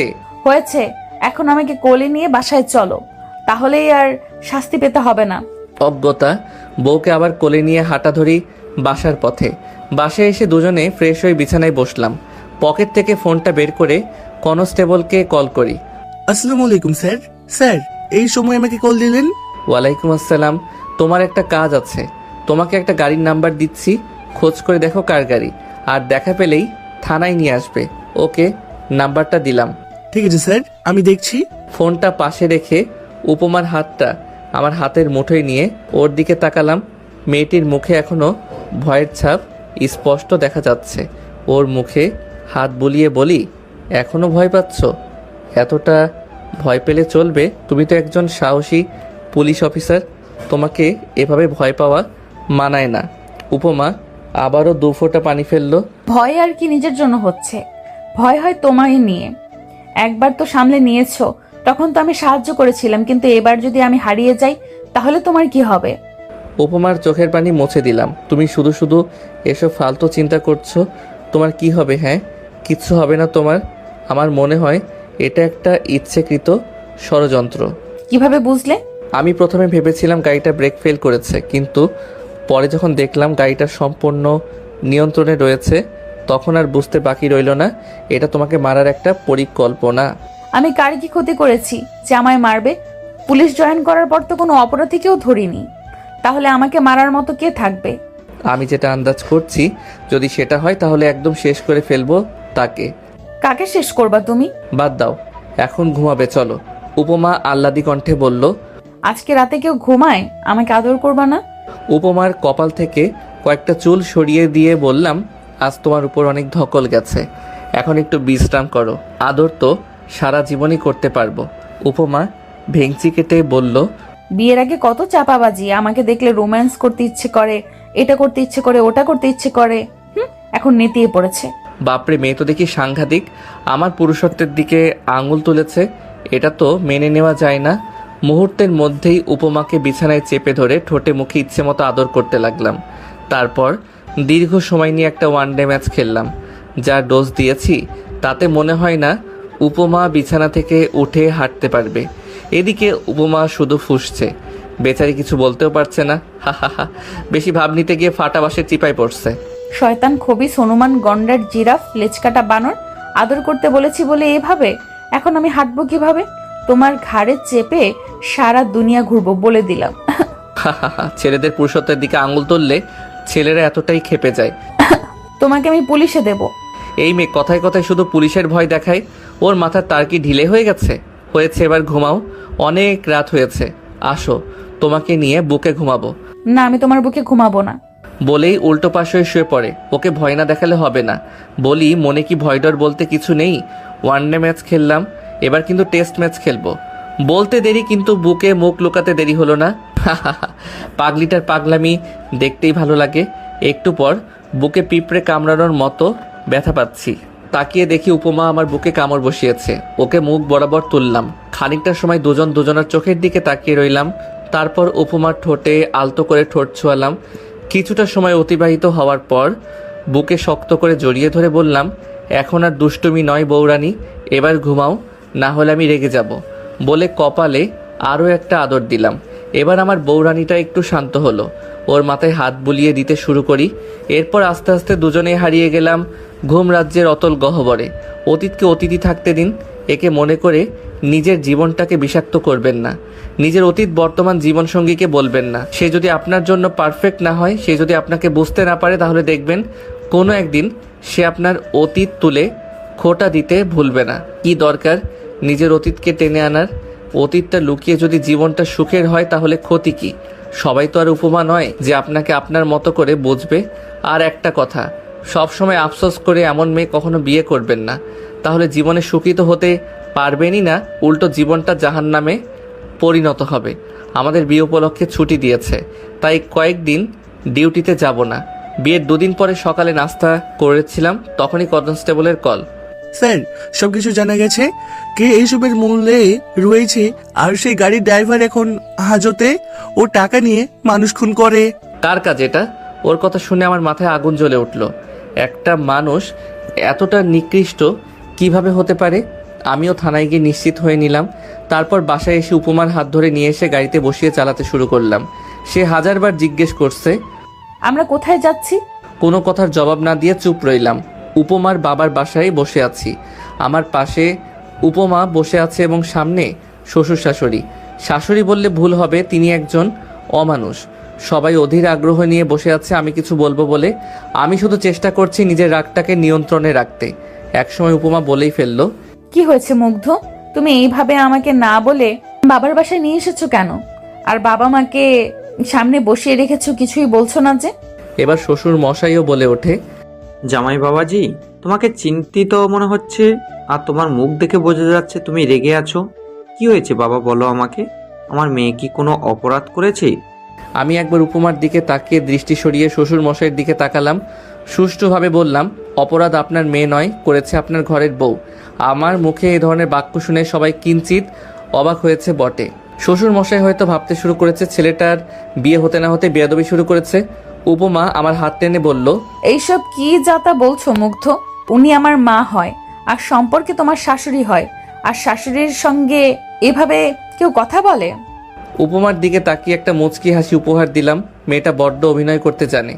আর কত অভিনয় করবে ভালো থাকার, নিজেকে খুশি রাখার, আর কত মিথ্যা হাসি দেবে এই মুখ দিয়ে। এবার উপমার মুখটা মলিন হয়ে গেল।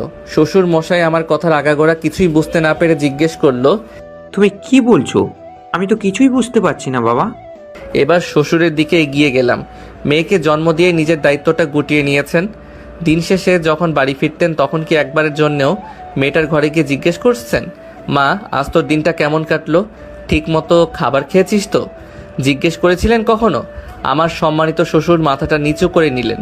আমি আবারও বলতে শুরু করি, উপমার জন্মের সময় নাকি ওর মা মারা যায়। তারপর উপমার দেখাশোনার জন্য দ্বিতীয় বিয়ে করেন। সকালে কাজে যান নিশ্চিন্ত হয়ে, এই ভেবে যে আপনার বউ উপমার দেখাশোনা করবে। দেখাশোনা করেছে ঠিকই, আর সেটা এমনভাবে দেখেছে যে মেয়েটা মানসিকভাবে পাগল হয়ে যায়। যতই বড় হতে থাকে তাকে ততই কষ্ট দেয়। যখন সে নিজের মানসিক শান্তির খোঁজে বাইরে যায় তখন শুনতে হয় সে নাকি বাইরে ফষ্টি নষ্টি করে বেড়ায়। এরপরও আপনার মেয়ে তার বিরুদ্ধে আপনাকে কিছু বলেনি। কেন জানেন? কারণ সে আপনার মতো নির্বোধ নয়। জন্ম দিলেই দায়িত্ব শেষ হয়ে যায় না। বাচ্চাদের ভালোবাসতে হয়, না হলে তারা বকে যায়। কিন্তু উপমা নিজেকে সঠিক রাস্তায় ঠিকই রেখেছে। আপনারা তো পিতামাতা নামের কলঙ্ক। কথাগুলো শুনে শ্বশুরের চোখ দিয়ে দুফোঁটা পানি গড়িয়ে পড়ল, আর আগুন ঝরা দৃষ্টি নিয়ে তাকিয়ে আছে তার বউয়ের দিকে। মিসেস হাসান একটু চুপসে গেছে। শ্বশুর মশাই মিসেস হাসানের কাছে গেলেন। মুগ্ধ যেগুলো বলেছে সেগুলো কি সত্যি? হাসান চুপ করে রইলেন। কি হলো, চুপ করে আছো কেন? এখন চিৎকার করে লাভ নেই, এখনো তো আসল কথা বলিই নাই। এবার সবাই আরো ভ্রু কুচকে তাকালো আমার দিকে। উপমা আমায় প্রশ্ন করলো, আসল কথা মানে? তুমি ক্লিয়ার করে বলো তো বাবা। শ্বশুরের কথায় তার সামনে গেলাম।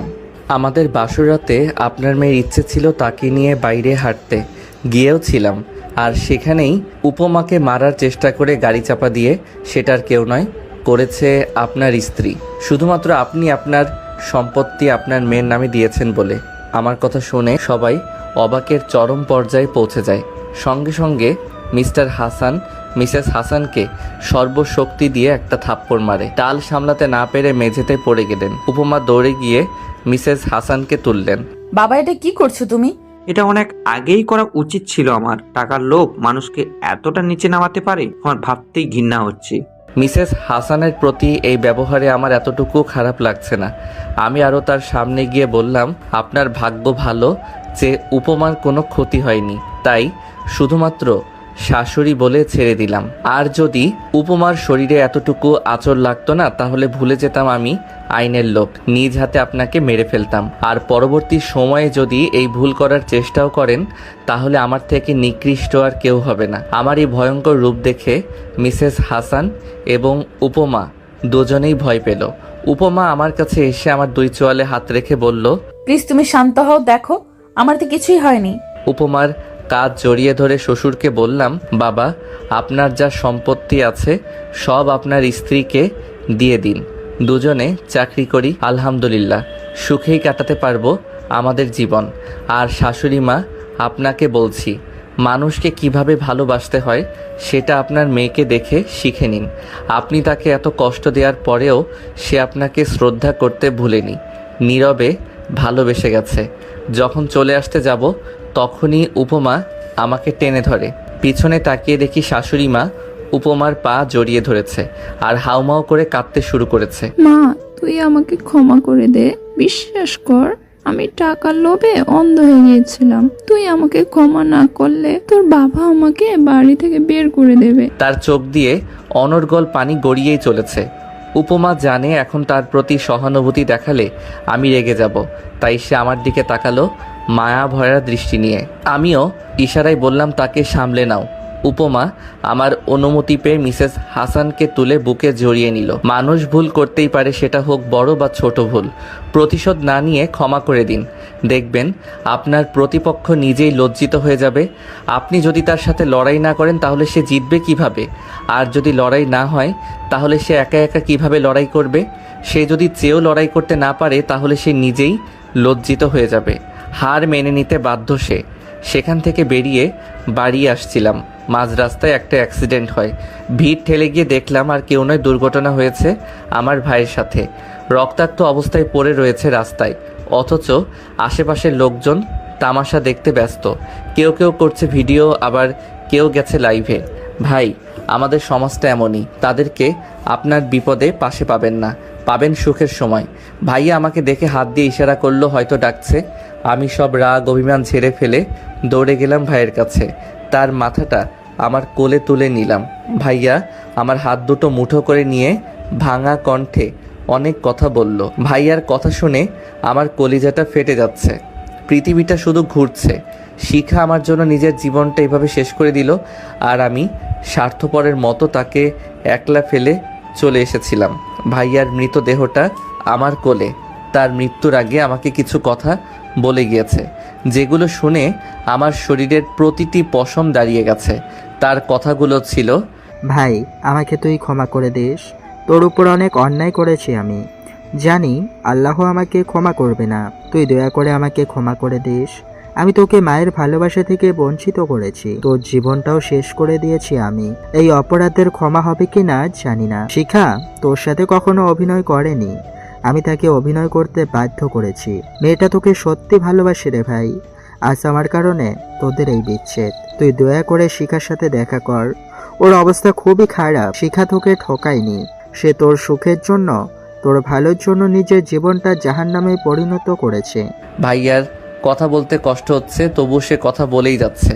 আর এদিকে আমার মাথা শুধু ঘুরছে। ভাইয়ার কথার কোনো মানে আমি বুঝতে পারছি না। আমি বললাম, এসব কথা পরে হবে, আগে তুই হাসপাতালে চল। ভাইয়া আমাকে থামিয়ে দিয়ে বলল, আমি হয়তো আর বাঁচব না, এতটাই পাপের ভার বেশি হয়েছে আবার। বলতে না বলতেই শেষ নিঃশ্বাস ত্যাগ করলো আমার কোলে। সত্যি বলতে ওর মৃত্যুতে খুব একটা কষ্ট হলো না আমার। সব সমস্যা মিটিয়ে উপমাকে নিয়ে বাড়িতে নিয়ে গেলাম ভাইয়ার লাশ। আবার সে অবহেলিত হওয়া বাড়িতে ফিরবো ভাবিনি কখনো। সময় কত কিছুই না করতে বাধ্য করে। বাড়ির ভিতরে ঢুকে তাকিয়ে রইলাম চারিদিকে, কোথাও কেউ নেই। বাড়িটা কেমন মৃত হয়ে গেছে। কোথায় তুমি? আমি ডাকার কিছু মুহূর্ত পরেই ঘর থেকে বেরিয়ে এলো মা। আমাকে দেখে দৌড়ে এসে জড়িয়ে ধরে অজস্র চুমুতে ভরিয়ে দেয় আমার মুখ। বাবা, এতদিন পর আমাদের কথা মনে পড়লো তোর? কিভাবে মাকে ছাড়া থাকতে পারলি? বলেই হু হু করে কেঁদে ওঠে। মা, কান্না থামাও, একটা খারাপ সংবাদ আছে। মা এবার হেঁচকি তুলে বলল, তুই কি আবার আমাকে ছেড়ে চলে যাবি? তেমন কিছু না, বাইরে তোমার বড় ছেলের লাশ রয়েছে, দুর্ঘটনায় মৃত্যু হয়েছে। ভাইয়ার মৃত্যুর খবর শুনে মায়ের তেমন কোনো হেলদোল পেলাম না। আশ্চর্য, নিজের ছেলের মৃত্যুতে মায়ের এতটুকু কষ্ট নেই। ওর মতো কোলাঙ্গার বেঁচে থাকার অধিকার রাখে না। আমি ওকে অভিশাপ দিয়েছিলাম যেন গাড়ির নিচে পড়ে মরে। আল্লাহ আমার কথা শুনেছে। বুঝতে পারছি, মায়ের মাথা ঠিক নেই। এদিকে বাবাও বাড়ি নেই, শিখাকেও দেখছি না। বাবাকে কল করে ডাকা হলো। আস্তে আস্তে পাড়া প্রতিবেশী আত্মীয় স্বজন সবাই চলে এলো। দাফনের কাজ শেষ করে আবার বাড়িতে ফিরলাম। মা মুখে শাড়ির আঁচল গুজে কাঁদছে। হাজার হোক মাই তো, সন্তান যতই অপরাধ করুক মায়ের কাছে সে ক্ষমা পাবেই। বাবা সবসময় কেমন অপরাধীর চোখে আমার দিকে তাকিয়ে আছে। মায়ের অবস্থা তেমন একটা ভালো নয়। উপমাকে নিয়ে মায়ের পাশে বসলাম। উপমাকে দেখিয়ে বললাম, মা, তোমার বৌমা। উপমা মাকে সালাম দিল। মাও চোখের পানি মুছে উপমার থুতনিতে হাত রেখে বলল, অনেক মিষ্টি আমার বৌমা। কবে বিয়ে করলি তোরা? অল্প কিছুদিন আগে। তা মা, শিখাকে দেখছি না যে? শিখার কথা বলতেই মায়ের মুখটা একটু বেশি মলিন হয়ে গেল বোধহয়। শিখা আর তোর ভাইয়ার ডিভোর্স হয়েছে। কথা শুনে মনটা ধুক করে উঠল। ডিভোর্স? কিন্তু কেন? মা এবার কেঁদেই ফেলল। হঠাৎ বাবা বলে ওঠে, তোর মার বলার অবস্থায় নেই। আমি বলছি, তুই যখন বাড়ি ছেড়ে চলে যাস তারপর থেকে শিখার ওপর অত্যাচার করত, কারণ শিখা তাকে স্বামী হিসাবে মানতে নারাজ। শিখা তোকে ঠকায়নি বাবা। আবির মানে তোর বড় ভাই তোকে মেরে ফেলার হুমকি দিয়ে শিখাকে ভয় দেখিয়ে বিয়ে করেছে। এগুলো আমরা জানতে পারি কিছুদিন আগে। আর শিখা তোর মৃত্যুর ভয়ে ওই জানোয়ারটাকে বিয়ে করে ফেলে। নিজের জীবনে শখ আহ্লাদ, তোকে নিয়ে দেখা সব স্বপ্ন, ইচ্ছে, আকাঙ্ক্ষাকে গলা টিপে হত্যা করে। তখন আমরাও তোকে ভুল বুঝেছিলাম, কারণ আবির শিখাকে দিয়ে বলেছিল তুই নাকি শিখার সাথে প্রতারণা করেছিস। তোকে নানানভাবে আমাদের সামনে খারাপ করেছে। তারপর তুই যখন চলে গেলি তখন শিখার প্রতি শুরু হলো আবিরের অত্যাচার। জোর করে আমার থেকে সব সম্পত্তি লিখে নেয়। তারপর প্রতি রাতে নেশা করে বাড়িতে এসে শিখাকে মারতো। আমরা কিছু বলতে গেলে আমাদেরকে। বলেই হু হু করে কেঁদে ওঠে বাবা। চোখের পানি যেন বাদ মানছে না। আমি যতই বাবার কথা শুনছি ততই বুকটা চিনচিন করে উঠছে। তোমাদেরও কি? নেশা করে শিখাকে তো মারতোই, আমরা বাধা দিলে আমাদেরকেও মারতো সে। বাবার এই কথাটি শুনে রাগে চোখ দুটো বন্ধ হয়ে গেল। ইচ্ছে করছে জানোয়ারটাকে কবর থেকে তুলে আবার মেরে ফেলি। বাবা আবার বলতে শুরু করলো, নেশা তো করতোই, সাথে বাড়িতে মেয়েও নিয়ে আসতো আর শিখাকে ঘরের বাইরে বের করে দিত। শিখা আবিরের হাজারো লাথি খেয়ে পড়ে থাকতো।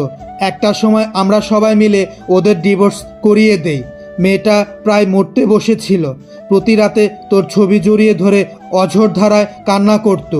মেয়েটা আজও তোর ছবি দেখে চোখের পানি ফেলে। মেয়েটা শুধু কষ্টই পেয়ে গেল রে বাবা। শুধু তোর জীবনের কথা ভেবে মেয়েটা নিজের জীবনটায় জাহান্নাম করে দিল। ওদের ডিভোর্স করিয়ে দেওয়ার পরে ভেবেছিলাম ওর অন্য কোথাও বিয়ে দিয়ে দেব আমরা, কিন্তু তার আগেই ঘটে গেল আরও একটা দুর্ঘটনা। শিখার মুখে শুনেছি কয়েকদিন আগে নাকি রাস্তায় তোর মতো কাউকে দেখে আর তাই তার কাছে ছুটে যাওয়ার জন্য রাস্তা পার হচ্ছিল। এপাশ ওপাশ না দেখেই হুট করে রাস্তায় চলে যাওয়ায় প্রাইভেট কারের সাথে ধাক্কা খায়। পা দুটো একটুর জন্য বেঁচে গেছে। বাবার কথাগুলো শুনে আমার মাথায় বাজ পড়ার মতো অবস্থা।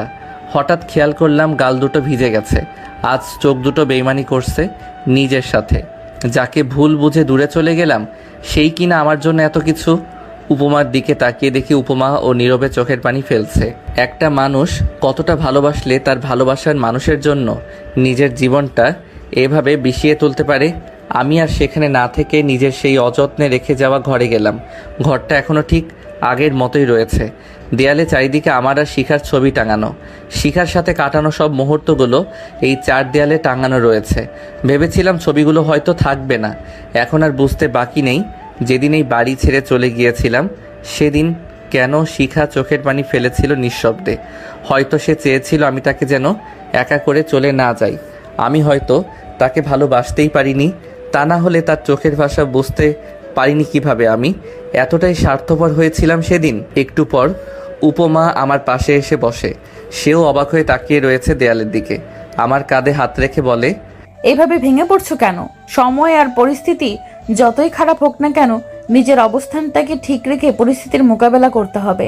উপমার দিকে করুণ দৃষ্টিতে তাকিয়ে বললাম, কি ভেবেছিলাম আর কি হয়ে গেছে। আমি শিখাকে আদৌ বুঝতেই পারিনি। প্রত্যেকের জীবনের একটা গল্প আছে। অতীতে ফিরে গিয়ে গল্পের শুরুটা কখনো পরিবর্তন করা সম্ভব নয়, কিন্তু কঠোর পরিশ্রমের মাধ্যমে গল্পের শেষটা চাইলেই নতুন করে সাজিয়ে তুলতে পারো। উপমার এইরূপ কথার কোনো মানে বুঝলাম না। আমি আহাম্মকের মতো প্রশ্ন করলাম, কি বলছো আর না বলছো মাথা ঠিক আছে তোমার? ভেবে কথা বলছো তো? আমি কোনো কথা না ভেবে বলি না। কোনো কিছু যদি সত্যিই তোমার কাছে গুরুত্বপূর্ণ হয় তবে তুমিই তা করবে। কোনো বাধাই তোমাকে থামাতে পারবে না। কিছু কিছু সময় আসে যখন আমরা বিশ্বাস ও অবিশ্বাসের সীমারেখায় অবস্থান করি। তখন আমরা একই সঙ্গে দেখতে পাই ও পাই না, বুঝতে পারি ও পারি না, অনুভব করতে পারি ও পারি না। সে বড় রহস্যময় সময়। নিজের ভুলের জন্য যেটা হয় সেটাকে সংশোধন করে নিতে হয়। চলো আমরা শিখা আপুর কাছে যাই। আমি উপমাকে যত দেখি ততই অবাক হই। মেয়েটা এমন কেন? জীবনে এরকম দোটানায় পড়বো সেটা চিন্তারও অধিক বাহিরে। মুহূর্তে আমরা দাঁড়িয়ে আছি শিখার ঘরের সামনে। পাশে রয়েছে শিখার মা। ভিতরে যাওয়ার জন্য মনটা ছটফট করলেও পা দুটো এগোতে চাইছে না। কোন মুখে তার সামনে দাঁড়াবো আমি? স্বার্থপরের মতো তাকে একলা ফেলে পালিয়ে গিয়েছিলাম। এখন বউসহ এসেছি তার সাথে দেখা করতে। অবশেষে উপমা আমাকে ধরে নিয়ে গেল ঘরের ভিতরে। এত বছর পর শিখাকে দেখে মনটা কেমন উত্তেজিত হয়ে ওঠে। শিখা সিলিং ফ্যানের দিকে এক পলকে তাকিয়ে রয়েছে, আর চোখ দিয়ে অনবরত পানি পড়ছে নিঃশব্দে। আমরা ঘরে প্রবেশ করেছি, এখনও টের পাইনি সে। শিখার দুটো পায়ে ব্যান্ডেজ পেঁচিয়ে রেখেছে। শিখার মা শিখার পাশে গিয়ে তার মাথায় হাত বুলিয়ে বলল, দেখ মা শিখা, তোর সাথে কারা দেখা করতে এসেছে। এবার শিখা চোখের পলক ফেলে ঘাড় ঘুরিয়ে আমার দিকে তাকালো। আমাকে দেখেই শিখা ফোপাতে শুরু করে, কিন্তু চোখে পানি নেই। একটু পর চোখ দিয়ে আবার পানি পড়তে শুরু করে। শুনেছি কথাও বলতে পারে না ঠিক মতো। শিখা তার একটা হাত আমার দিকে বাড়িয়ে ইশারায় ডাকে। শিখার চোখের পানিগুলো আমার একদম ভেঙে দিচ্ছিল। এ কোন দোটানায় পড়লাম আমি? নিয়তি এত নিঠুর। শিখা তখনই যদি বলতো সব কিছু, তাহলে হয়তো কিছু করতে পারতাম না। তবে তাকে নিয়ে চুপিসারে পালাতে তো পারতাম, দুজনের জীবন বাঁচাতে। আজ ওর বোকামির কারণে মানুষ বিপদে পড়লে আপনা আপনি নির্বোধের মতো কাজ করে বসে। আফসোস করেই বা কী হবে? এখন আফসোস করলে খামোখা ভবিষ্যৎটাকে অন্ধকারে ঠেলে দেওয়ার মতো বোকামি করা হবে। কারো জীবনকে একেবারে বিষিয়ে দিতে আফসোস শব্দটাই যথেষ্ট। আফসোস যারা করে তারা কখনো জীবনের স্বাদ পায় না। তারা ভাবে, ইস, জিনিসটা কেন যে ছেড়ে আসলাম, যদি চাইতাম তাহলে পাইতাম। এই ভেবেই সেখানে নিজেকে গুটিয়ে নেয়, কিন্তু চিন্তা করে না যে আমি যেটা পারিনি সেটাকে আবার অর্জন করতে চেষ্টা করব। আমি শিখার এমন নীরব আর্তনাদ দেখে উপমার দিকে তাকালাম। উপমা মিষ্টি একটা হাসি দিয়ে বলল, যাও, যাকে কাঁদিয়েছো তার চোখের পানি মুছে দাও। আমিও আস্তে আস্তে এগিয়ে গেলাম, শিখার পাশে বসে তার চোখের পানি মুছে দিলাম। আজ কতদিন পর শিখাকে স্পর্শ করলাম। শিখা আমার গালে হাত বুলিয়ে ভাঙা কণ্ঠে বলল, কেমন আছো গুড্ডু? আজও তার মুখে তার দেওয়া নামটা শুনতে পাবো ভাবতে পারিনি। আমি ভালো আছি, তুমি কেমন আছো? শিখা ও উপমার মতোই মিষ্টি হাসি দিয়ে বলল, ভালো আছি। আশ্চর্য হতে বাধ্য হই আমি। শিখার কথায় এতটুকু ও অভিমানের ছাপ নেই, অথচ আমি তাকে ফেলে গিয়েছিলাম। সত্যিকারের ভালোবাসা বুঝি এমনই হয়, পাই বা না পাই সে সুখী হোক। এবার উপমা এসে শিখাকে ধরে বসিয়ে দিল। শিখা কৌতূহলী দৃষ্টিতে উপমাকে দেখছে, জিজ্ঞেস করেই বসলো, তুমি কে? আমি উপমার দিকে তাকালাম, আর উপমাও। উপমা আমার বউ। শিখা মুখে হাসি রেখেই বলল, বাহ, কি মিষ্টি একটা মেয়েকে বিয়ে করেছো। কথাটি বলেই উপমার মাথায় এবং মুখে হাত বুলিয়ে দিল।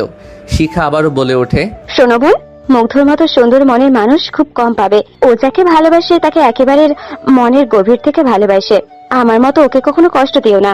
এতক্ষণ শিখার কথায় অভিমানকে খুঁজে না পেলেও এখন স্পষ্ট বোঝা যাচ্ছে আমার বিয়ের কথা শুনে সে একটু হলেও অভিমান করেছে। মানুষ অনেক কিছু সইতে পারলেও ভালোবাসার মানুষের পাশে কাউকে খুব সহজে সইতে পারে না। উপমা শিখাকে উদ্দেশ্য করে বলে, আপু তুমি একটু বসো, আমরা আসছি। উপমা আমাকে এবং আন্টিকে ঘরের বাইরে নিয়ে এলো। ড্রয়িং রুমে এসে দাঁড়ালো। উপমার এরূপ কাজের কোনো মানেই বুঝলাম না। কি হলো? উপমা এভাবে এখানে নিয়ে এলে কেন?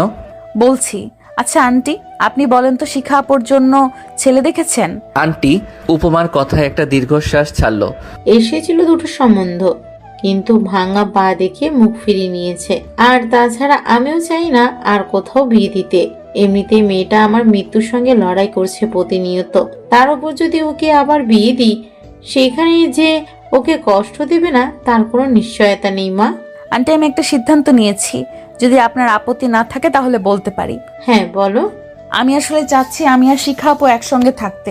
উপমার কথা শুনে আন্টি এবং আমি দুজনেই অবাক হই। একসঙ্গে থাকতে মানে? মানে হচ্ছে মুগ্ধ শিখা আপুকে বিয়ে করবে। উপমার কথা শুনে আমার মাথা ভন ভন করে ঘুরতে শুরু করে। উপমাকে আমার দিকে ঘুরিয়ে নিয়ে বললাম, উপমা তোমার মাথা ঠিক আছে? এসব কি আবল তাবল বকছো? শিখাকে বিয়ে করলে তুমি কোথায় যাবে? তোমার মাথায় কি সমস্যা আছে?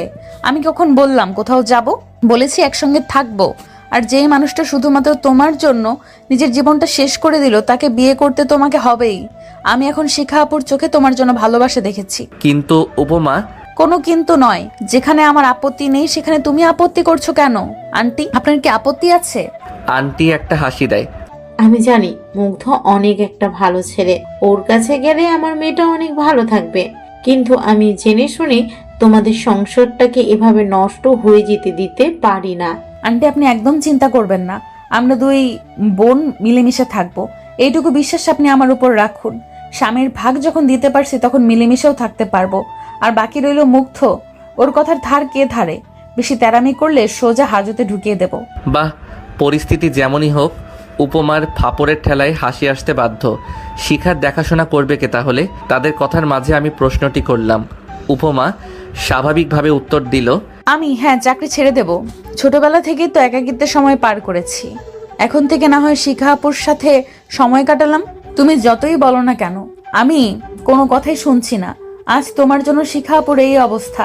ভালোবাসো অথচ মুখ আর চোখের পানি তার মনের অবস্থা বোঝো না। আমি আর বলার মতো কিছু খুঁজে পেলাম না, তাই চুপ করে রইলাম। উপমা তো ঠিকই বলেছে। সেদিন যদি শিখার মনের অবস্থাটা বুঝতাম তাহলে আজ হয়তো এই দিনটি দেখতে হতো না। আমি ভাবতেই পারিনি উপমা এমন একটা সারপ্রাইজ দেবে। আমি তো দ্বিতীয় বিয়ের কথা মাথাতেই আনতে পারিনি।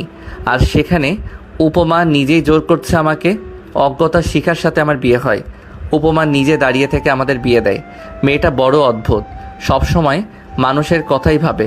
লোক খুব কম ছিল, শিখার মা বাবা আর আমার মা বাবা। উপমা অনেক কষ্টে তার বাবাকে রাজি করিয়েছে। আশ্চর্য বিষয় হলো আমাদের বিয়ের সময় উপমার মুখে হাসি লেগেই ছিল। এক মুহূর্তের জন্যেও মুখটাকে মলিন করেনি। শিখাও বিয়েতে রাজি ছিল না, কিন্তু উপমার পাগলামির কারণে সেও রাজি হয়েছে।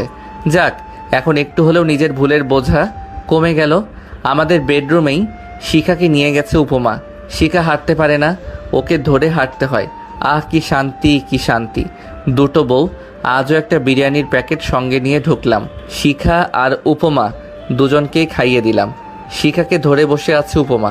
শোনো আপু, আমি যেমন অধিকার খাটাই মুগ্ধের উপর, ঠিক তেমনি অধিকার তুমিও খাটাবে। কখনো এতটুকুও কম বেশি করবে না। দুজন ওকে সমানভাবে ভালোবাসবো। আমাকে কখনো সতীন ভাববে না, ভাববে মায়ের পেটের বোন। না হলে খবর আছে বলে দিলাম। আর এই যে মিস্টার, আপনিও আমাদের দুই বোনকে সমানভাবে ভালোবাসা দিবেন। উত্তর স্বরূপ একটা মুচকি হাসি দিলাম। সত্যি তোমার তুলনা হয় না উপমা। শিখা উপমার কপাল টেনে সুন্দর করে শব্দ করে একটা চুমু দেয়। ছোটবেলায় মাকে বলতাম, মা আমার একটা ভাই বা বোন নেই, বড় আফসোস হতো অন্যান্য ভাই বোনের খুনসুটি দেখে। তবে আমি আজ একটা বোন পেলাম। ওদের দেখে সত্যি আনন্দে আমার মনটা ভরে ওঠে। কত তাড়াতাড়ি নিজেদের আপন করে নিল। আমি তাদের পাশে বসলাম। প্রথমে শিখাকে কাছে টেনে নিলাম। যখন শিখাকে কাছে টানলাম তখন উপমা উঠে যাচ্ছিল। উপমাকেও টেনে কাছে নিলাম। শিখার কপালে ছোট্ট একটা ভালোবাসার পরশ দিয়ে উপমার দিকে তাকালাম। কোথায় যাও? আজ আপুকে সময় দাও, আমি পাশের রুমেই আছি। উপমার কপালেও একটা আদর দিলাম। কোথাও যাওয়া হচ্ছে না, তুমি শিখার সাথে ঘুমাও। শিখা এখন অসুস্থ, আমি সোফায় ঘুমাচ্ছি। না, কেউ আলাদা থাকবো না, সবাই একসাথেই ঘুমাবো। শিখার কথায় উপমা আর কিছু বলল না, তিনজন শুয়ে পড়লাম। পরদিন সকালে অফিসে যাইনি বলে স্যার কল দিল। সালাম বিনিময় করে জিজ্ঞেস করলো, কি ব্যাপার, তুমি ডিউটিতে আসোনি কেন? স্যার আসলে আজ আসতে পারবো না। কেন? বিয়ে করেছি তাই। কি, তুমি আবার বিয়ে করেছো? এত বড় সাহস উপমাকে ছেড়ে? আরে স্যার রাগ করবেন না, উপমা নিজেই দাঁড়িয়ে থেকে আমাদের বিয়ে দিয়েছে। বাহ, তোমারই কপাল, আমার বউটা আর বুঝলো না। সুখে থেকো ভাই। কল কেটে গেল। হা হা হা, স্যারের জ্বলছে। কয়েকদিন পর দুই বউকে নিয়ে ওমরা করতে যাই। সমাপ্ত।